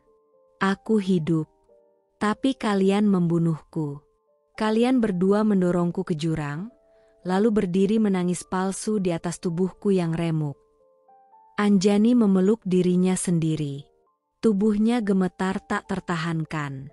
Tapi di sela air mata dan napas tercekat itu, tumbuh satu hal yang tak bisa dibendung lagi. Kekuatan. Beberapa jam kemudian, Wati datang diam-diam membawa makanan dan kabar dari luar. Tapi ia justru mendapati Anjani duduk di sudut ruangan dengan mata merah, menggenggam flash disk kecil yang kini berisi salinan video itu. Bu, kenapa? Tanya Wati cemas. Anjani menatapnya. Matanya tak lagi goyah. Ada nyala api kecil yang perlahan tumbuh dari dasar luka itu. Mereka mendorongku, Mbak Wati. Mereka bunuh aku. Dan sekarang aku bangkit. Dengan bukti. Ia menyerahkan flash disk itu ke tangan Wati. Ini, nyawa keduaku. Wati menatap flash disk itu seperti sedang menggenggam petir. Bibirnya gemetar. Astagfirullah, mereka benar-benar. Anjani menatap jendela dengan pandangan jauh. Aku takkan lari. Tidak lagi. Kali ini, mereka yang akan jatuh. Dengan cara yang tidak pernah mereka bayangkan. Dan malam itu, ketika Meta dan Gilang tertawa di ruang tengah menonton film komedi, mereka tak tahu bahwa hanya beberapa meter dari tempat mereka duduk. Ada kebenaran yang sedang menunggu waktu untuk meledak. Dan saat waktunya tiba, tak ada satupun dari mereka yang akan bisa lari dari keadilan. Hari-hari Anjani kini terasa seperti menari di atas bara. Setiap langkah yang ia ambil, setiap kata yang ia ucapkan, adalah bagian dari skenario besar yang sedang ia susun secara diam-diam. Ia bukan lagi korban yang terlempar dari tebing. Bukan wanita yang hanya menahan sakit dan air mata. Ia kini adalah sutradara diam-diam di panggung rumah itu. Salinan video rekaman pembunuhan dirinya telah ia simpan di 3 tempat. 1 di ponsel tersembunyi miliknya, 1 di flash disk yang ia titipkan ke Wati, dan 1 lagi di email rahasia yang sudah dijadwalkan untuk dikirim otomatis jika ia tak mengaksesnya dalam waktu seminggu. Ia tidak bisa gegabah. Bukti itu adalah tombaknya, tapi ia masih membutuhkan tameng, yaitu hukum. Maka mulai dari hari itu, Anjani diam-diam mulai menyusun langkah hukum, mencari pengacara lewat jaringan kecil yang ia percayai. Semua dilakukan lewat Wati, yang kini bekerja sebagai art di rumah tetangga, agar tak terlalu mencolok. Tapi di balik segala persiapan hukum itu, ada satu hal yang mulai ia mainkan, psikologis Gilang dan Meta. Karena sebelum kebenaran masuk ke pengadilan, ia ingin mereka dihancurkan dari dalam, oleh ketakutan dan kecurigaan mereka sendiri. Langkah pertama, menanamkan rasa tak aman. Pagi itu, Meta masuk ke dapur dengan wajah kesal. "Sari, kamu nyimpen surat-surat penting di ruang kerja suami saya?" Anjani yang sedang mencuci piring, menoleh perlahan. Ekspresinya bingung, sangat meyakinkan. "Maaf, Bu, saya nggak pernah sentuh map atau surat apapun." Meta memicingkan mata, curiga. "Tapi ada map keuangan yang berpindah posisi. Kamu satu-satunya orang yang masuk ke ruangan itu semalam." Anjani menunduk. "Saya cuma bersihkan debunya, Bu. Saya nggak berani buka-buka." Meta mengangguk pelan, tapi jelas belum sepenuhnya percaya. Itu yang diinginkan Anjani. Benih pertama, kecurigaan. Langkah kedua, menyusupkan jejak Rio. Malam berikutnya, saat Meta tertidur, Anjani menyelipkan sisa parfum pria merek yang biasa dipakai Rio, yang ia dapat dari tas Wati, ke saku jas Gilang yang tergantung di ruang tamu. Paginya, Meta sedang menyetrika jas itu saat mencium aroma asing yang membuat keningnya mengernyit. "Lang, kamu pakai parfum baru ya?" tanyanya datar. Gilang, yang tidak tahu apa-apa, menggeleng. "Hah? Enggak, itu jas yang udah lama." Meta menatapnya dalam. Ia tidak berkata apa-apa. Tapi dari cara ia menutup resleting jas itu terlalu cepat, Anjani tahu, benih kedua telah tumbuh. Meta kini mulai mencurigai Gilang. Langkah ketiga, mengadu balik. Beberapa hari kemudian, saat Gilang pergi, Anjani menaruh bros kecil milik Meta di dalam laci meja kerja Gilang, tepat di samping catatan transaksi perusahaan. Dan seperti yang ia harapkan, sore harinya terdengar suara Gilang menggedor kamar Meta. "Apa ini? Hah? Kenapa barang-barang kamu ada di dokumen kerja aku? Kamu sembunyiin sesuatu? Kamu buka file keuangan perusahaan?" Meta naik pitam. "Maksud kamu apa? Aku nggak pernah sentuh kerjaan kamu." "Oh ya? Kamu udah selingkuh sama Rio? Sekarang kamu mata-matain kerjaan aku juga?" Anjani berdiri di sudut dapur, menunduk dan pura-pura sibuk menyiram tanaman dalam pot kecil. Tapi di dalam hatinya, ia nyaris menangis. Bukan karena sedih, tapi karena berhasil. Mereka mulai saling menggigit. Malam itu, Wati datang diam-diam membawa kabar dari pengacara yang mulai bersedia membantu. Mereka butuh 2 minggu lagi untuk mengumpulkan dokumen legal dan saksi pendukung, agar bisa melaporkan kasus percobaan pembunuhan dan penggelapan aset dengan dasar kuat. Wati menatap Anjani dengan mata berkaca-kaca. "Ibu tinggal tahan 2 minggu lagi. Setelah itu, kita kasih mereka kejutan." Anjani tersenyum tipis. "Aku nggak akan cuma kasih kejutan, Mbak. Aku akan kasih mereka bayangan paling mengerikan dalam hidup mereka. Wajahku, yang mereka kira sudah mati, muncul di pengadilan dengan kebenaran." Dan malam itu, Meta duduk di balkon sendirian, menatap gelap malam. Ada kerutan tebal di dahinya. Gilang pun tampak cemas, sibuk membuka-buka ponsel dan dokumen-dokumen.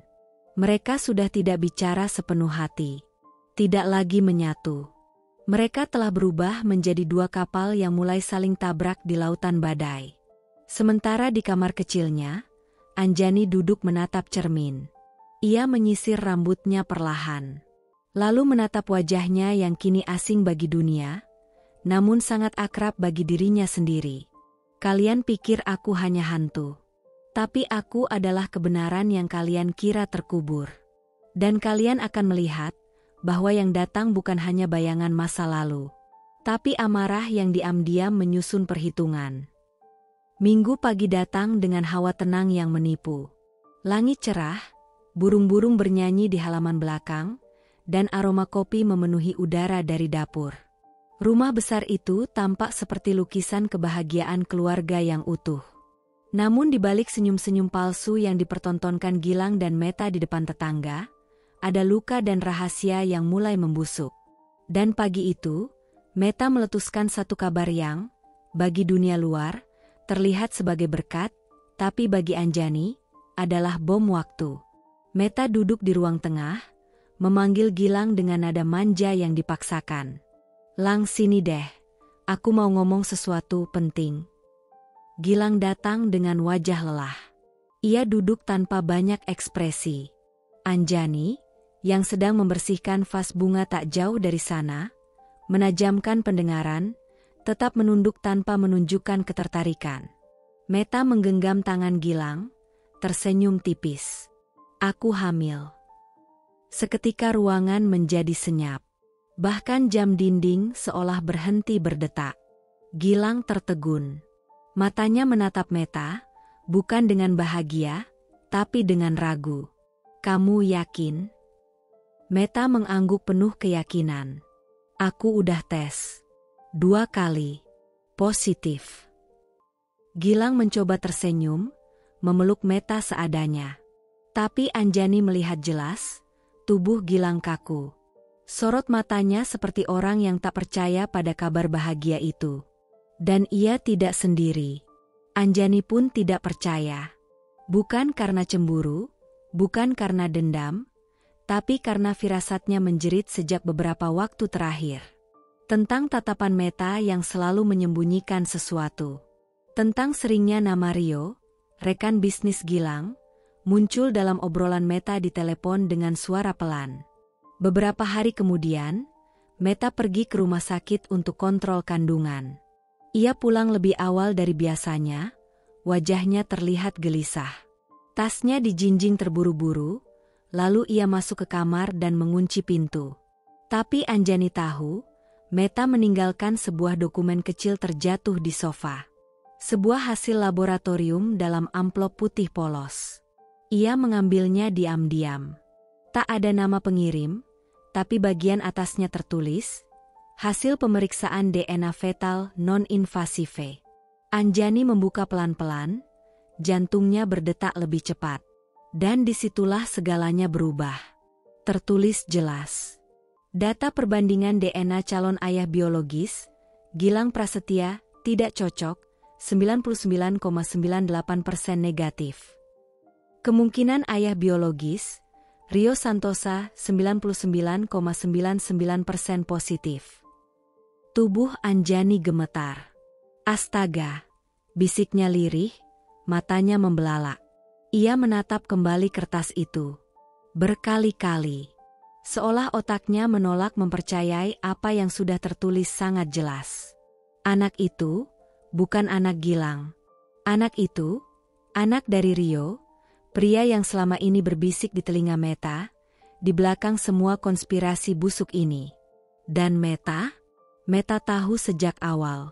Itu sebabnya ia gelisah. Itu sebabnya ia ingin merahasiakan kehamilan ini sampai aman. Sampai ia yakin bisa menipu semua orang, termasuk Gilang. Tapi takdir punya rencana lain. Anjani menemukannya terlebih dahulu. Malam itu, Anjani duduk sendiri di kamar sempitnya. Ia menatap hasil lab itu seperti menatap obor yang bisa membakar seluruh istana kepalsuan yang dibangun Meta. Tapi ia tidak terburu-buru. Ia tahu, senjata paling mematikan bukan yang langsung digunakan, tapi yang disimpan tepat di balik punggung musuh, menunggu waktu paling hancur untuk ditancapkan. Ia mencatat isi hasil lab itu, memotretnya, lalu menyimpannya di drive terenkripsi. Wati membantunya menyimpan salinannya secara offline. Segala kemungkinan buruk sudah ia pikirkan, bahkan jika nyawanya kembali diincar. "Kamu pikir kamu akan menjadi ibu dari pewaris segalanya, Meta? Sayangnya, yang kamu kandung bukanlah kunci kekuasaan, tapi racun yang akan menghancurkan semuanya." Hari-hari selanjutnya, Meta berpura-pura bahagia. Ia menyiapkan menu sehat, menyewa terapis kehamilan, bahkan mengajak Gilang mengobrol soal nama anak. Tapi Gilang, Semakin hari semakin murung. Ia mulai menghindari sentuhan Meta. Ia mulai mengurung diri di ruang kerja. Dan Anjani tahu, cepat atau lambat, kebenaran itu akan tercium. Bahkan tanpa ia buka sekalipun. Tapi ia tak akan diam. Anjani akan menjadi pemandu pertunjukan kehancuran itu.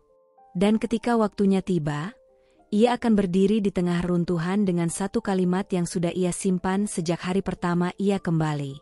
Kalian pikir aku mati. Tapi yang akan mati adalah semua kebohongan yang kalian tanam di atas tubuhku.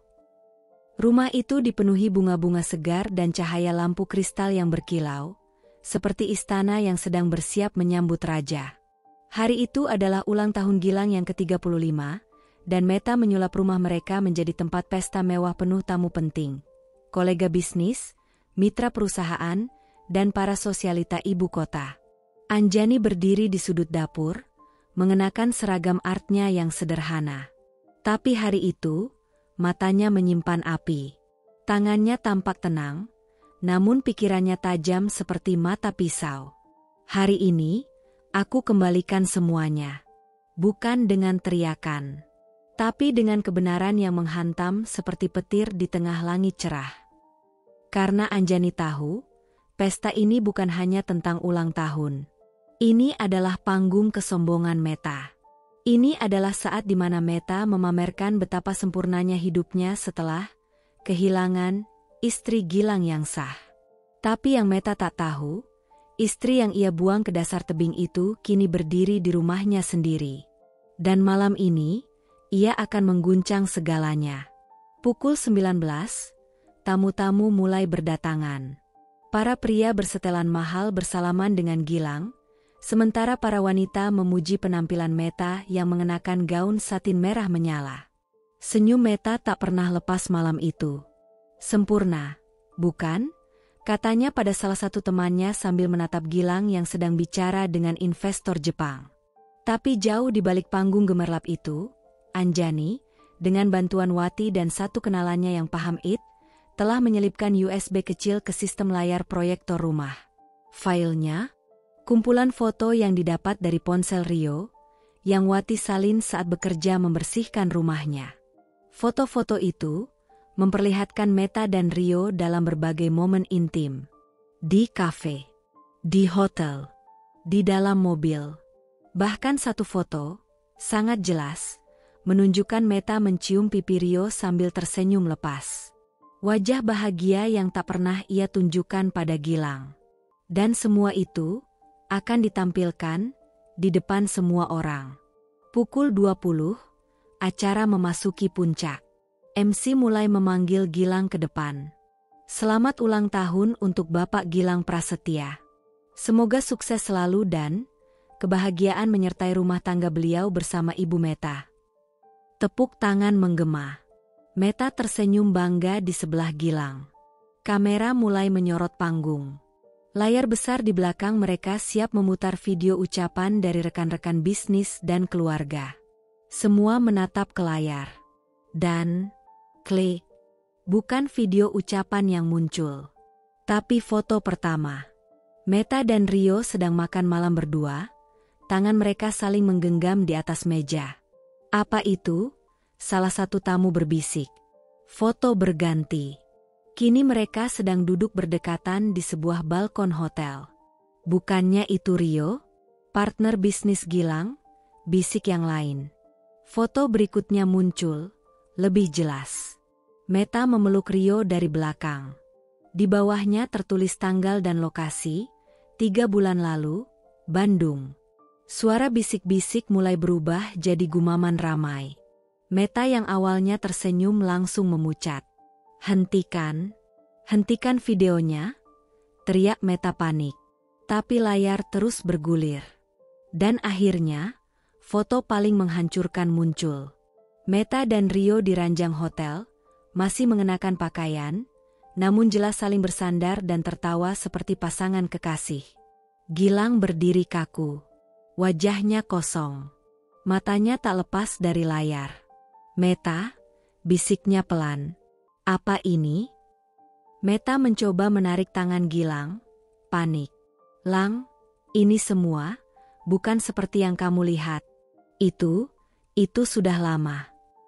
3 bulan lalu, Meta. Itu tertulis jelas. Sahut Gilang dengan suara dingin, nadanya hampir seperti orang yang baru sadar mimpi buruknya nyata. Suasana pesta berubah mencekam. Para tamu mulai beringsut, pura-pura melihat ke arah lain. Beberapa mulai mengambil langkah mundur. Seorang ibu sosialita membisik, "Astaga, dia hamil dan selingkuh." Dan di sudut ruangan, Anjani berdiri diam. Tubuhnya tenang, tapi dadanya bergetar hebat. Bukan karena takut, tapi karena puas. Akhirnya, kebenaran menyala di tempat paling terang. Meta mencoba menyelamatkan wajahnya. "Aku bisa jelaskan semua ini, Lang. Aku cuma butuh kamu dengerin aku." Gilang menarik tangannya. Pandangannya menghantam Meta seperti belati. "Kamu bukan cuma pengkhianat, kamu penipu. Bahkan anak yang kamu kandung, jangan-jangan." Meta terdiam. Mulutnya terbuka tapi tak ada kata keluar. Gilang melangkah mundur, menatap seluruh tamu yang kini menatap mereka penuh rasa iba sekaligus jijik. "Maaf atas pertunjukan ini," ucapnya dingin. "Tapi ini, ulang tahun yang paling membuka mata saya." Lalu ia pergi, meninggalkan Meta yang berdiri di depan panggung, menggenggam perutnya yang mulai membesar, sendirian di tengah gemerlap pesta yang kini menjadi puing-puing kehormatan. Dan malam itu, saat rumah sepi kembali, Anjani duduk sendiri di kamar kecilnya. Ia menatap tangannya sendiri, masih gemetar. Ia tidak bersorak. Ia tidak tertawa. Inilah rasanya melihat keadilan mulai menyentuh permukaan. Tapi ia tahu, ini baru permulaan.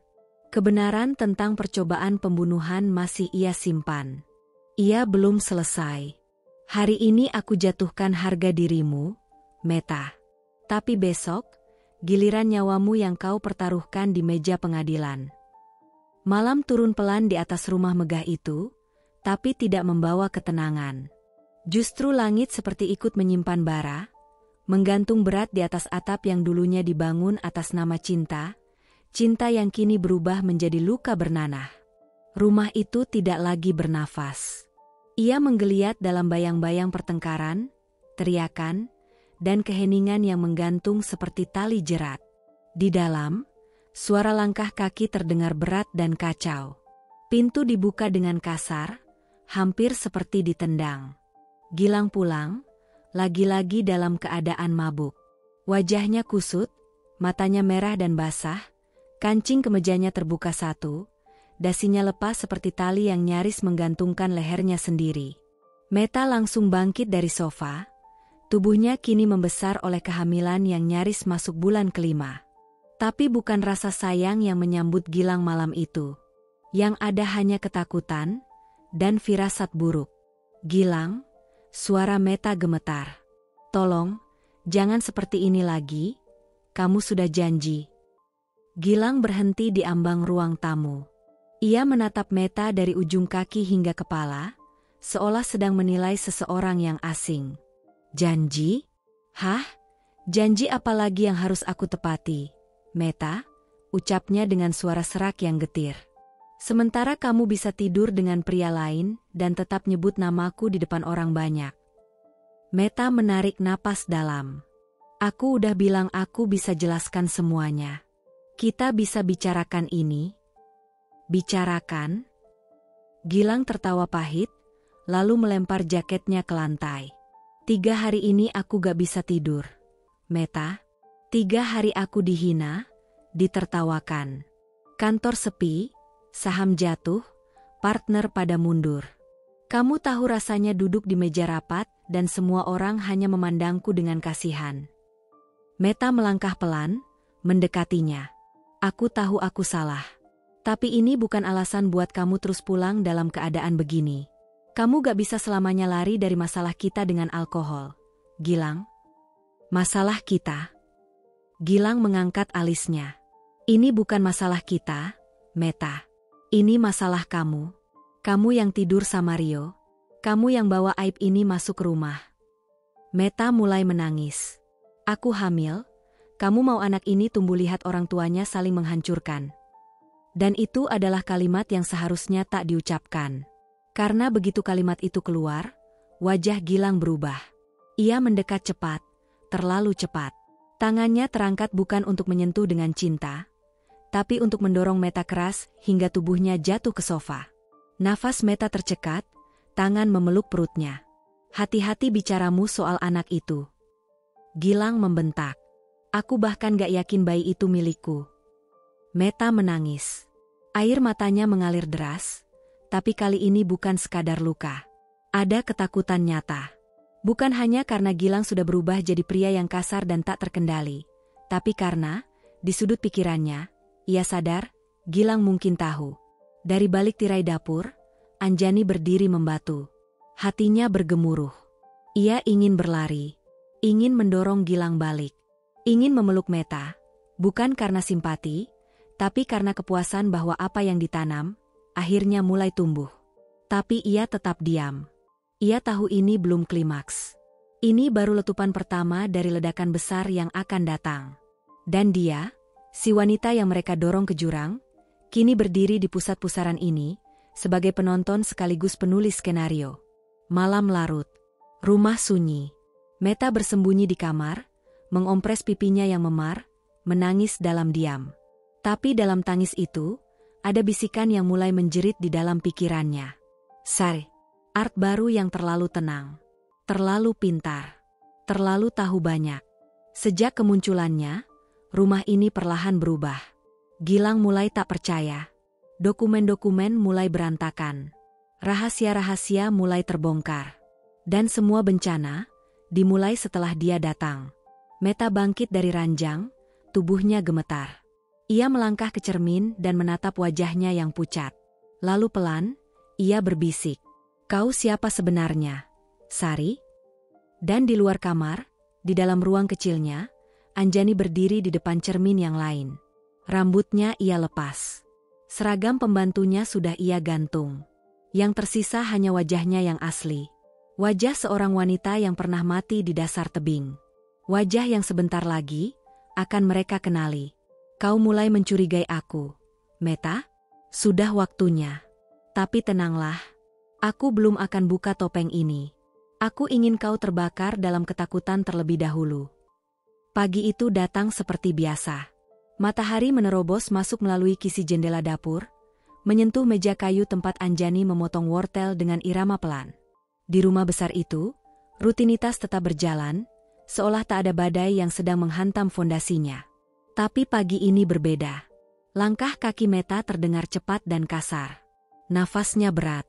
Matanya merah, bukan karena menangis, tapi karena kemarahan yang tak bisa lagi dibendung. Anjani tahu. Ia bisa merasakannya. Udara di sekelilingnya menggigil, seakan waktu ikut membeku.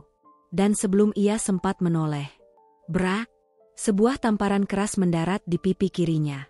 Membuat tubuhnya terguncang dan pisau yang ia pegang jatuh ke lantai. Kamu? Teriak Meta, suaranya seperti lolongan binatang terluka. Kamu yang ngatur semua ini, kan? Kamu yang rusak hidup aku? Anjani menoleh perlahan. Darah mengalir dari sudut bibirnya. Tapi ia tidak menangis. Tidak meringis. Matanya menatap Meta, bukan dengan marah, tapi dengan tenang. Menusuk. Seperti cermin yang menunjukkan wajah asli Meta. Kamu pikir aku gak tahu? Hah? Kamu yang nyebarin foto-foto itu. Kamu yang bikin Gilang benci aku.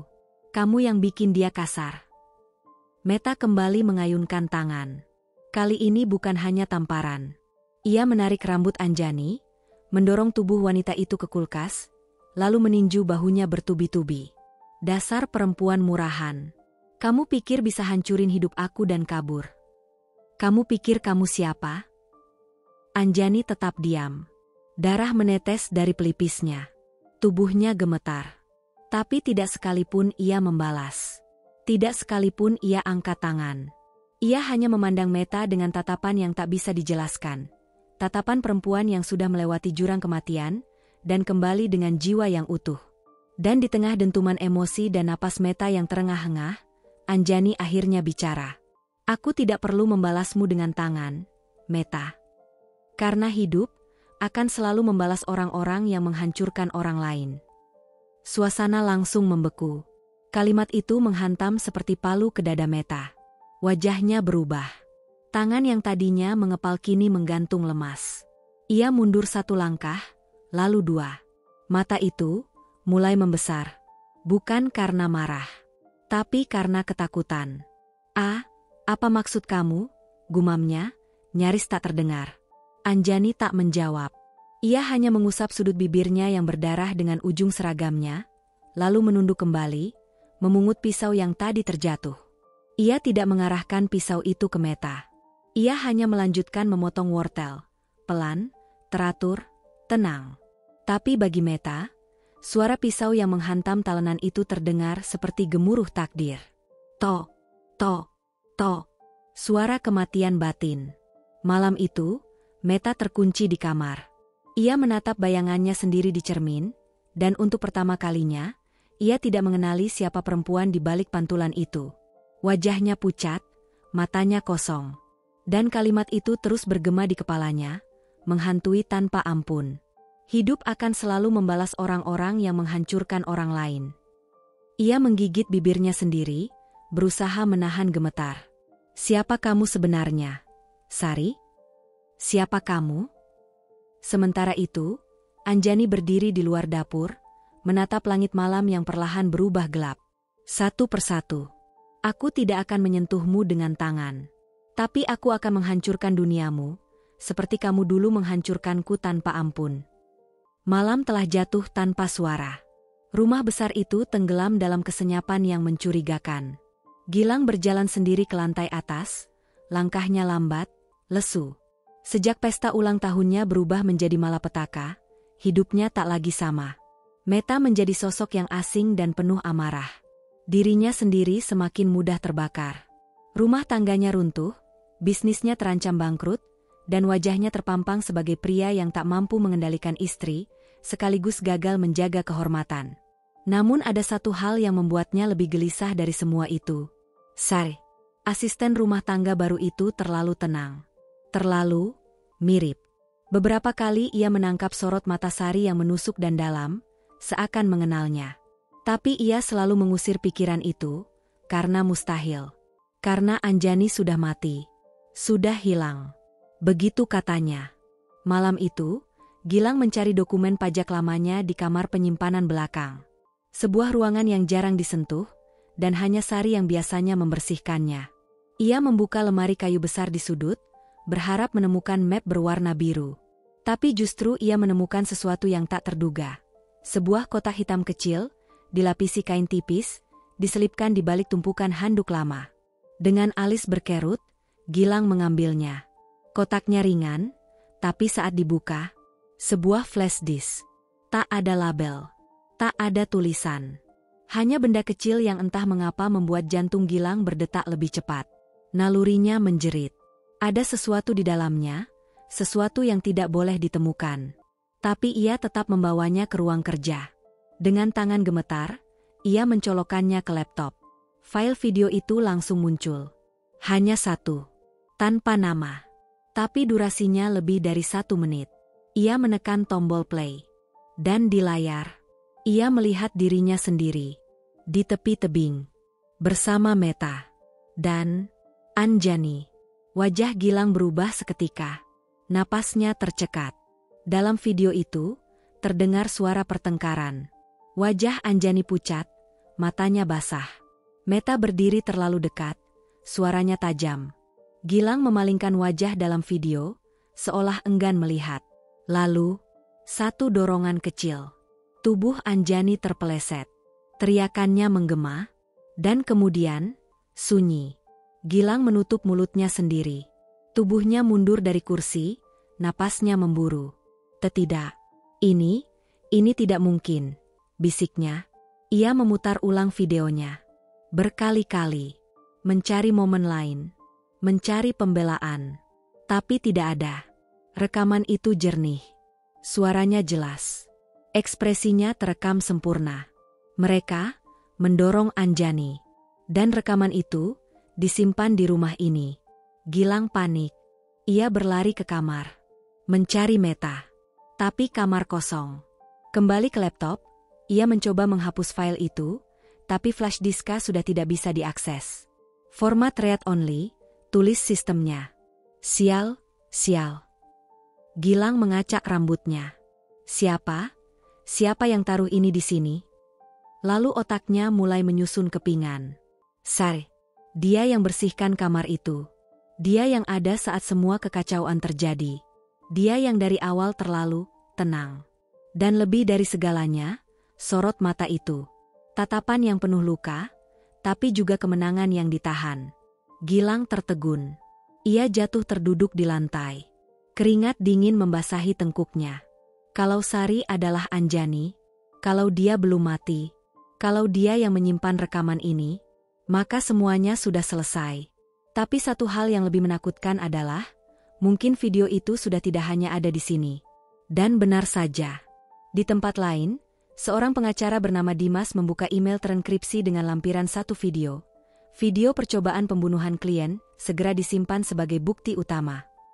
Video itu dikirim dari akun email anonim, tapi jelas berasal dari seseorang yang tahu bagaimana hukum bekerja. Dan saat Dimas memutar video itu, ia hanya berkata, "Astaga, ini bisa menjatuhkan mereka berdua." Sementara itu, di dapur, Anjani kembali menyendiri, mencuci piring seperti biasa. Tapi di matanya, ada kilatan dingin. "Sudah kutanamkan kebenaran di hadapanmu, Gilang. Sekarang biar kau rasakan rasanya tidur tanpa bisa benar-benar terpejam." Hari-hari di rumah itu semakin sunyi.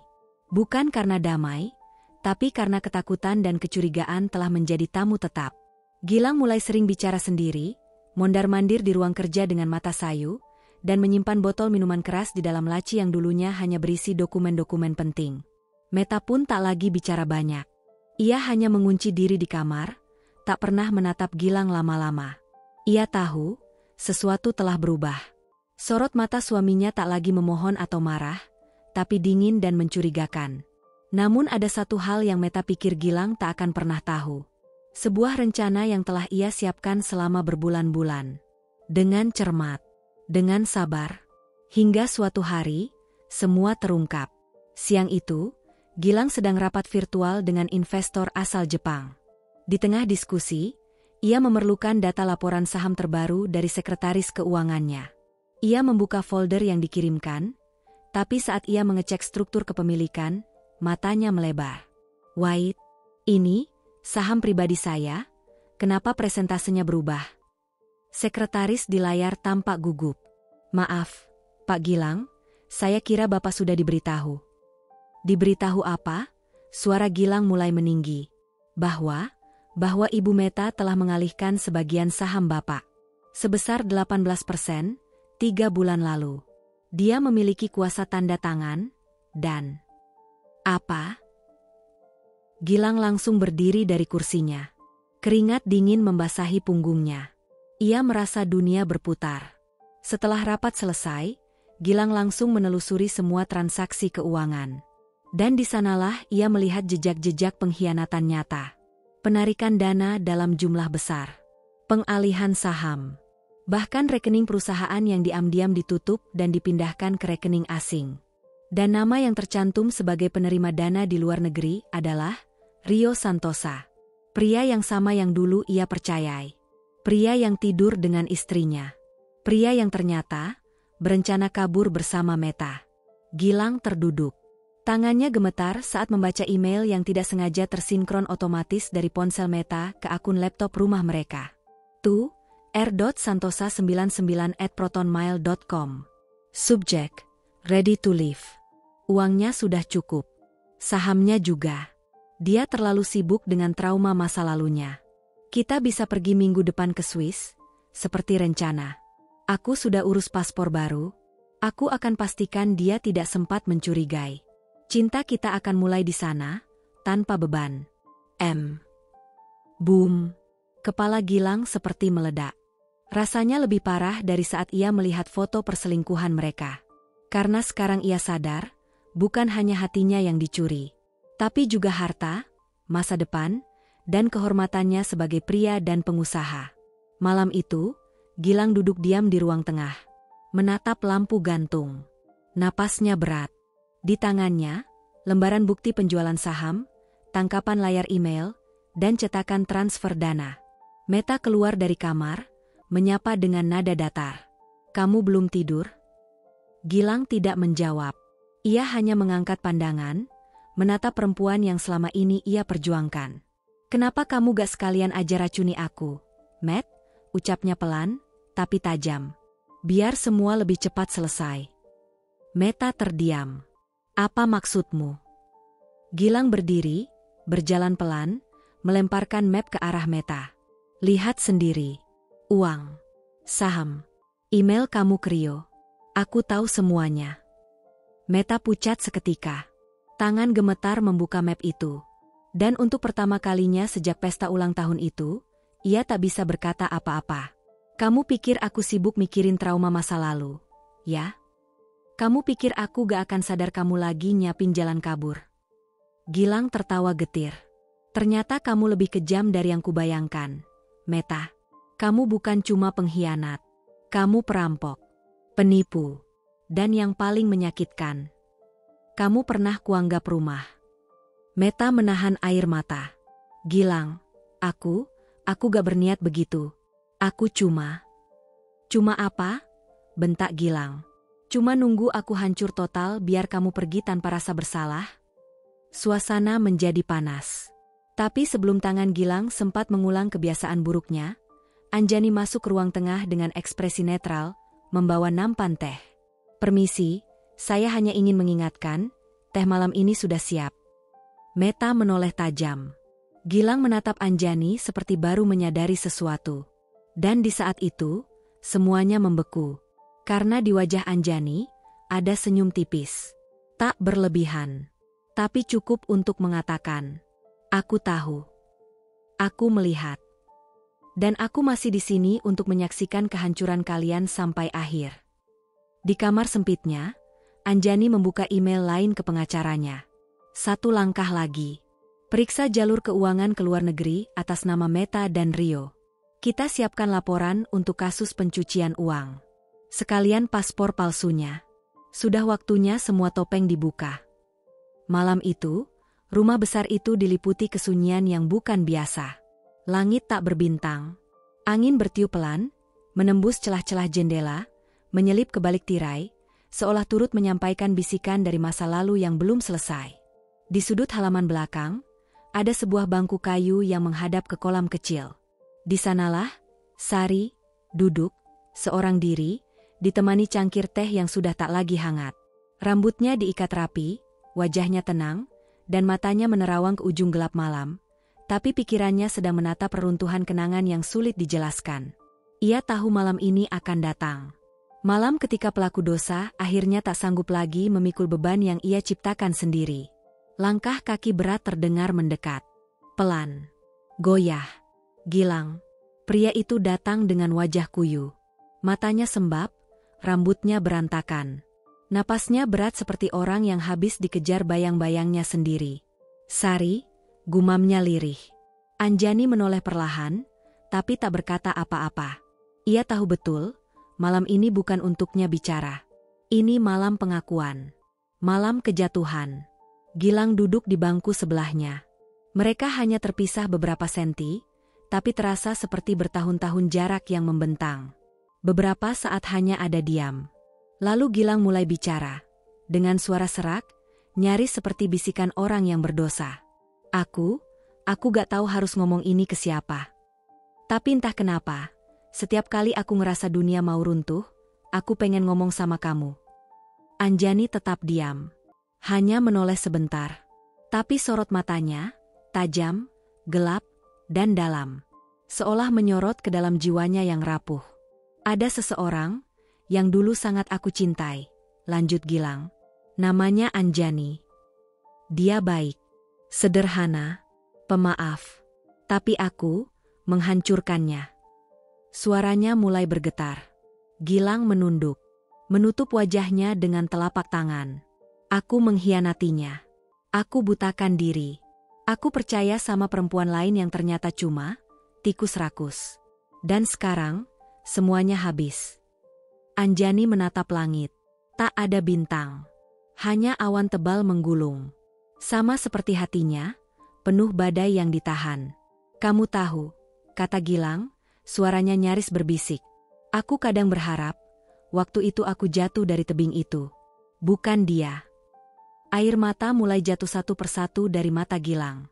Anjani itu, satu-satunya yang lihat aku bukan dari uangku, tapi dari manusia kecil di dalam diriku yang ingin jadi baik. Tapi aku malah dorong dia pergi. Secara harfiah dan secara harfiah. Gilang tertawa miris. Dan sekarang aku tahu.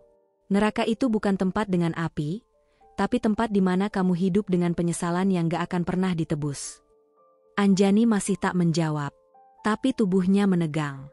Matanya mulai berkaca, tapi ia paksa untuk tetap tenang. Karena ini momen yang harus ia nikmati dalam diam. Ini adalah doa yang dulu pernah ia panjatkan dengan air mata, saat tubuhnya berlumur darah di dasar tebing. Doa agar satu hari, pelakunya menangis bukan karena dibenci orang lain, tapi karena sadar telah membenci orang yang seharusnya dicintai. Kalau saja waktu bisa diputar, kata Gilang perlahan. Aku mau sujud minta maaf di kaki dia. Aku mau bangun lagi rumah yang dulu kita impikan. Mau minta dia peluk aku dan bilang semuanya bisa diperbaiki. Ia menangis semakin keras. Tangis laki-laki yang tak lagi punya harga diri. Tangis yang lahir dari luka yang ia torehkan sendiri. Anjani menoleh padanya. Hatinya bergetar. Tapi wajahnya tetap dingin. Diam. Matanya menyala. Bukan karena amarah, tapi karena ia tahu, inilah kemenangan sebenarnya. Saat penyesalan datang tanpa harus ia paksakan. Lalu dengan suara yang sangat tenang, ia berkata, penyesalan selalu datang, saat semuanya sudah terlalu hancur untuk diperbaiki. Gilang mendongak, matanya sembab, menatap Sari dengan bingung. Apa maksud kamu? Anjani menoleh ke arahnya. Tatapannya seperti kaca bening. Kamu bisa lihat isi hatinya, tapi kamu tak bisa sentuh.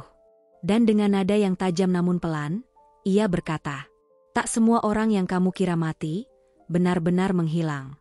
Kadang, mereka hanya menunggu waktu yang tepat untuk melihatmu jatuh. Lalu ia berdiri, meninggalkan Gilang yang menatap punggungnya dengan napas tercekat. Sari, siapa kamu sebenarnya? Anjani berhenti sejenak di ambang pintu. Lalu tanpa menoleh, ia berkata, kau akan tahu. Dan ketika hari itu datang, penyesalanmu tak akan cukup membayar apapun.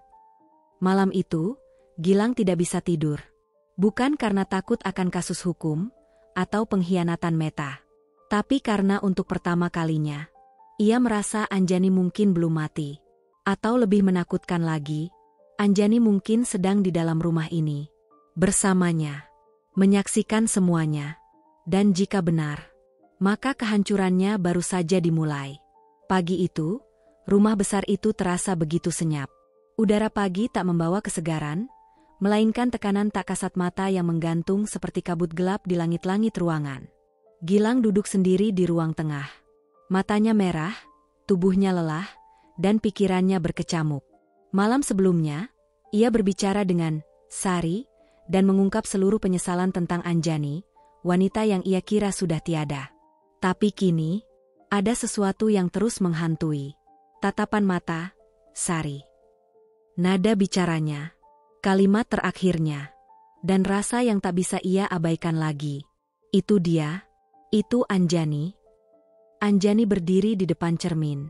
Hari ini, ia tak lagi mengenakan seragam art. Rambutnya dibiarkan tergerai, wajahnya dipulas tipis, dan mata itu kini tidak bersembunyi lagi. Di atas meja, rapi sudah dokumen-dokumen, rekaman CCTV, bukti penggelapan, dan satu flash disk kecil yang telah menjerat dua manusia jahat ke dalam jebakan buatan mereka sendiri. Hari ini, bukan lagi hari menyamar. Hari ini adalah hari penghakiman. Di ruang makan, Gilang mendongak ketika suara langkah pelan mendekat. Saat Sari muncul, ia langsung berdiri, tapi detik berikutnya, tubuhnya membeku. Wanita itu bukan lagi Art yang selama ini ia pandang sebelah mata. Wanita itu berdiri tegak, dengan wajah yang sangat ia kenal. Wajah yang dulu ia cium saat berkata cinta. Wajah yang terakhir ia lihat, sebelum ia dorong ke tepi jurang. "Ah, Anjani," gumam Gilang. Suaranya nyaris hilang. "Ini gak mungkin." Anjani berdiri tenang. Matanya menatap langsung ke jantung dosa yang berdiri di hadapannya. "Sudah waktunya topeng dilepas, Gilang." Gilang melangkah maju, napasnya berat, wajahnya panik. Air mata mulai menggenang di matanya.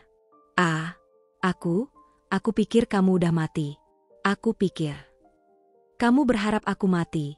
potong Anjani, suaranya tajam tapi stabil. "Tapi semesta tak sekejam itu. Ia membiarkan aku hidup, agar aku bisa menyaksikan kamu runtuh, dengan kedua mataku sendiri." "Anjani, aku mohon." Gilang berlutut, tangannya memegang kaki Anjani. "Aku salah, aku bodoh, aku buta, aku nyesel.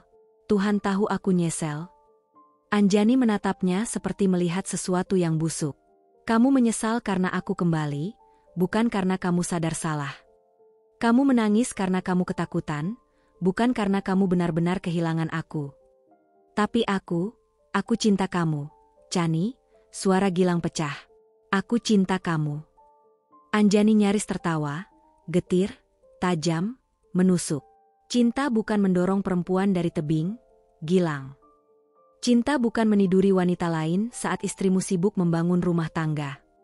Dan cinta tidak akan tega menuliskan kematian pasangannya demi hidup baru bersama pengkhianat." Gilang tertunduk. Ia menangis. Tubuhnya terguncang. Tapi tak ada tangan yang menyentuh pundaknya. Tak ada maaf yang diturunkan dari langit hari itu. Anjani membuka tasnya, mengeluarkan satu map coklat, dan meletakkannya di meja dengan suara berat yang menghantam udara. Di dalamnya ada semuanya. Rekaman CCTV. Bukti pengalihan saham ilegal. Bukti penggelapan pajak. Percakapan email Meta dengan Rio. Transfer dana ke luar negeri. Semua sudah saya serahkan ke pengacara." Gilang mendongak dengan napas tercekat. Kamu gak bisa lakuin ini, Anjani." Anjani membalas dengan mata yang membara. "Kamu pikir aku bertahan hidup dari dasar jurang hanya untuk membiarkan kamu hidup nyaman dengan pengkhianatanmu?" Suara bel pintu berbunyi. Polisi datang. Gilang terpaku.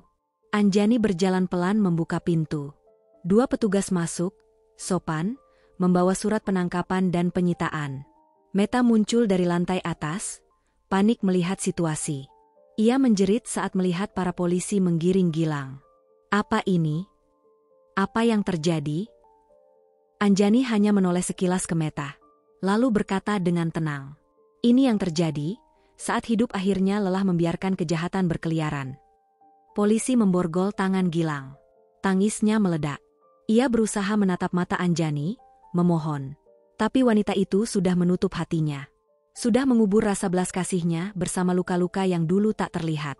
Dan ketika mobil polisi melaju membawa Gilang keluar dari rumah, Anjani berdiri di ambang pintu, tegak, menang. Malam itu, ia duduk sendirian di kamar lamanya, yang dulu menjadi saksi cinta palsu, luka tersembunyi, dan kehancuran. Kini kamar itu menjadi ruang penutup dari masa lalu yang akhirnya tuntas. Anjani menulis sebuah kalimat pendek di buku hariannya. "Aku tidak membalas dengan kebencian. Aku membalas dengan kebenaran." Pagi itu langit tampak muram, seolah ikut menyambut hari yang akan mengguncang banyak kehidupan. Di Bandara Soekarno-Hatta, seorang perempuan berjaket panjang dan mengenakan kacamata hitam tampak tergesa-gesa. Di belakangnya, seorang pria bertubuh tinggi mendorong koper sambil sesekali melihat ke belakang. Meta dan Rio.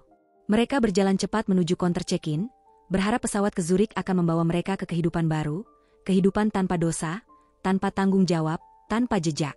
"Setelah ini, semua selesai," bisik Meta sambil tersenyum tipis, walau matanya sembab.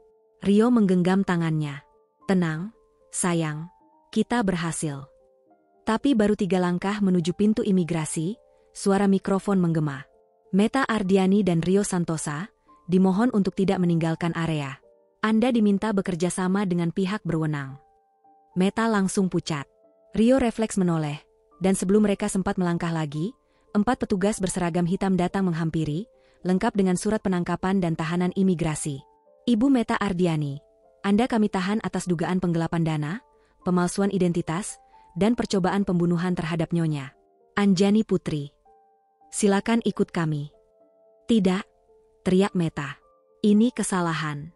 Saya Rio mencoba kabur, tapi dengan cepat dilumpuhkan. Bandara menjadi gaduh. Orang-orang mengeluarkan ponsel, merekam, mengambil foto. Dalam hitungan menit, video penangkapan Meta dan Rio viral. Dan itu baru awalnya. 3 hari kemudian, Gedung Pengadilan Negeri Jakarta Pusat penuh sesak. Media berkumpul. Kamera TV nasional siaga. Tagar keadilan untuk Anjani menjadi trending topik. Publik menunggu dengan napas tertahan. Di ruang sidang, Anjani duduk tenang sebagai saksi utama, didampingi pengacaranya. Ia mengenakan setelan hitam sederhana, wajahnya tegar, matanya tajam, tidak ada lagi luka, hanya keberanian. Di kursi terdakwa, Meta, Gilang, duduk berdampingan, tapi tidak saling menatap. Keduanya tampak seperti 2 bangkai hidup. Wajah pucat, mata kosong. Silakan diputar bukti video yang telah disahkan sebagai alat bukti persidangan, ucap hakim. Lampu ruang sidang diredupkan. Layar besar menyala.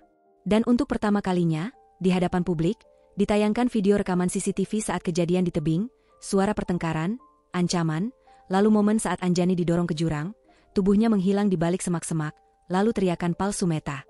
Anjani, tolong. Anjani. Penonton terdiam. Tak ada yang bernapas. Beberapa wartawan menitikkan air mata. Beberapa hakim bahkan terlihat mengepalkan tangan di atas meja. Meta menutup wajahnya. Gilang hanya menunduk, terisak. Mereka tahu, dunia kini melihat wajah asli mereka. Hakim mengetukkan palu. Kami akan melanjutkan persidangan dengan mendengar keterangan saksi dan ahli. Namun dari bukti awal ini, kami nyatakan cukup kuat untuk proses dakwaan percobaan pembunuhan berencana. Dan tak berhenti sampai di sana. Beberapa jam setelah sidang, Dewan Direksi perusahaan tempat Gilang menjabat sebagai CEO mengumumkan pencopotan jabatannya. Berita menyebar cepat. Gilang Saputra dicopot sebagai direktur utama setelah terlibat kasus percobaan pembunuhan dan penggelapan saham. Tak lama, petugas bank dan pengadilan datang ke rumah besar mereka, rumah yang dulu dibangun Anjani, tapi kemudian dikuasai Gilang dan Meta. Disita. Properti mewah itu kini diambil alih negara sebagai barang bukti dan jaminan pengembalian dana hasil kejahatan. Semua dikawal media. Wajah Meta terpampang di setiap layar. Sang istri palsu, sang pencuri, sang pelaku percobaan pembunuhan. Di rumah kontrakan kecil yang sederhana, Anjani duduk di teras. Di pangkuannya, secangkir teh hangat. Di tangannya, ada kliping berita. Anjani Putri, bangkit dari jurang dan menangkan keadilan. Seseorang datang menghampiri, Wati, mantan art lamanya yang kini bekerja di LSM pendamping korban kekerasan. Mereka akhirnya dapat balasannya, Bu. Anjani hanya tersenyum kecil. Bukan balasanku, Wat. Itu balasan dari hidup. Ibu gak mau lihat mereka di sidang putusan nanti. Anjani menatap langit yang mulai jingga. Angin sore bertiup pelan, menyapu rambutnya. Aku sudah melihat yang cukup. Biarkan hukum yang bicara. Tugas hatiku sudah selesai. Sementara itu, di sel tahanan, Meta duduk bersandar di dinding dingin. Rambutnya acak-acakan, matanya merah. Anjani, bisiknya lirih. Kamu belum selesai, ya? Kamu belum selesai menghancurkan aku. Di sel sebelah, Gilang duduk diam. Untuk pertama kalinya dalam hidupnya, ia benar-benar sendirian. Langit pagi itu mendung, seolah alam pun menundukkan wajahnya, bersaksi atas perjalanan panjang seorang perempuan yang pernah dibuang oleh cinta dan dikhianati oleh orang yang paling ia percayai. Gedung Pengadilan Negeri Jakarta Pusat dipenuhi kerumunan media. Wartawan berlomba mengambil tempat terbaik. Lensa-lensa kamera diarahkan ke satu sosok yang perlahan melangkah dari mobil hitam sederhana. Anjani. Hari itu ia mengenakan setelan putih gading dengan rambut diikat rapi ke belakang. Tak ada perhiasan mencolok di tubuhnya. Tapi yang bersinar adalah ketenangan di matanya. Sebuah ketenangan yang hanya dimiliki oleh mereka yang telah menyelesaikan peperangan paling berat, melawan diri sendiri dan luka yang menuntut balas. Ia berjalan memasuki ruang sidang, langkahnya mantap. Suara sepatu haknya berdetak di lantai marmer, mengiringi detak jantung yang mengandung segala kenangan pahit. Di dalam, 2 sosok duduk di kursi terdakwa. Meta, Gilang. Keduanya tampak lusuh. Meta dengan wajah tertutup riasan tipis yang tak bisa menyembunyikan rasa kalah. Gilang dengan jas kusut dan mata bengkak. Dulu, merekalah yang berdiri di atas panggung kemewahan dan kebohongan. Kini, mereka duduk sebagai tahanan, menunggu vonis atas hidup yang mereka rusak sendiri. Ketika Anjani duduk di kursi saksi, ruangan itu menjadi senyap. Bukan karena takut, tapi karena aura keberanian seorang perempuan yang selamat dari kematian, pengkhianatan, dan kehancuran rumah tangga, dan kini berdiri, bukan sebagai korban, tapi sebagai pengadil tak resmi dalam persidangan moral dunia. Hakim mulai membaca berkas vonis. Setelah memeriksa semua bukti, mendengarkan kesaksian, serta memperhatikan fakta hukum yang tak terbantahkan, maka kami menjatuhkan vonis pidana penjara kepada terdakwa Meta Ardiani selama 16 tahun, dan terdakwa Gilang Saputra selama 14 tahun, serta denda masing-masing sebesar 3 miliar rupiah, dengan perintah penyitaan seluruh aset yang diperoleh dari kejahatan. Dan kami memutuskan bahwa semua harta yang sebelumnya dimiliki bersama dan dialihkan secara ilegal, dikembalikan kepada yang sah, Anjani Putri. Duk! Ketukan palu menghentak ruangan seperti dentuman palu takdir. Suara hakim menggema, tetapi yang bergema di dalam dada Meta dan Gilang bukan hanya suara vonis, tapi jeritannya sendiri, jeritan ketakutan yang dulu pernah mereka abaikan ketika menertawakan penderitaan orang lain. Meta terisak. Gilang menunduk. Tapi tak ada satupun tatapan belas kasih dari perempuan yang dulu mereka tinggalkan di dasar jurang. Anjani hanya berdiri, tegak, seperti pohon yang bertahan dalam badai. Di luar gedung, kerumunan wartawan menunggu. Lampu kilat kamera menyala ke arah Anjani. Tapi ia tidak mundur. Justru ia menatap ke depan dengan suara yang jernih dan tenang. Hari ini bukan tentang saya yang menang, tapi tentang luka yang tidak membusuk, karena saya memilih menyembuhkannya. Hari ini tentang semua perempuan yang pernah didorong, dijatuhkan, disakiti, dan dianggap tak akan bangkit. Ini adalah suara untuk mereka.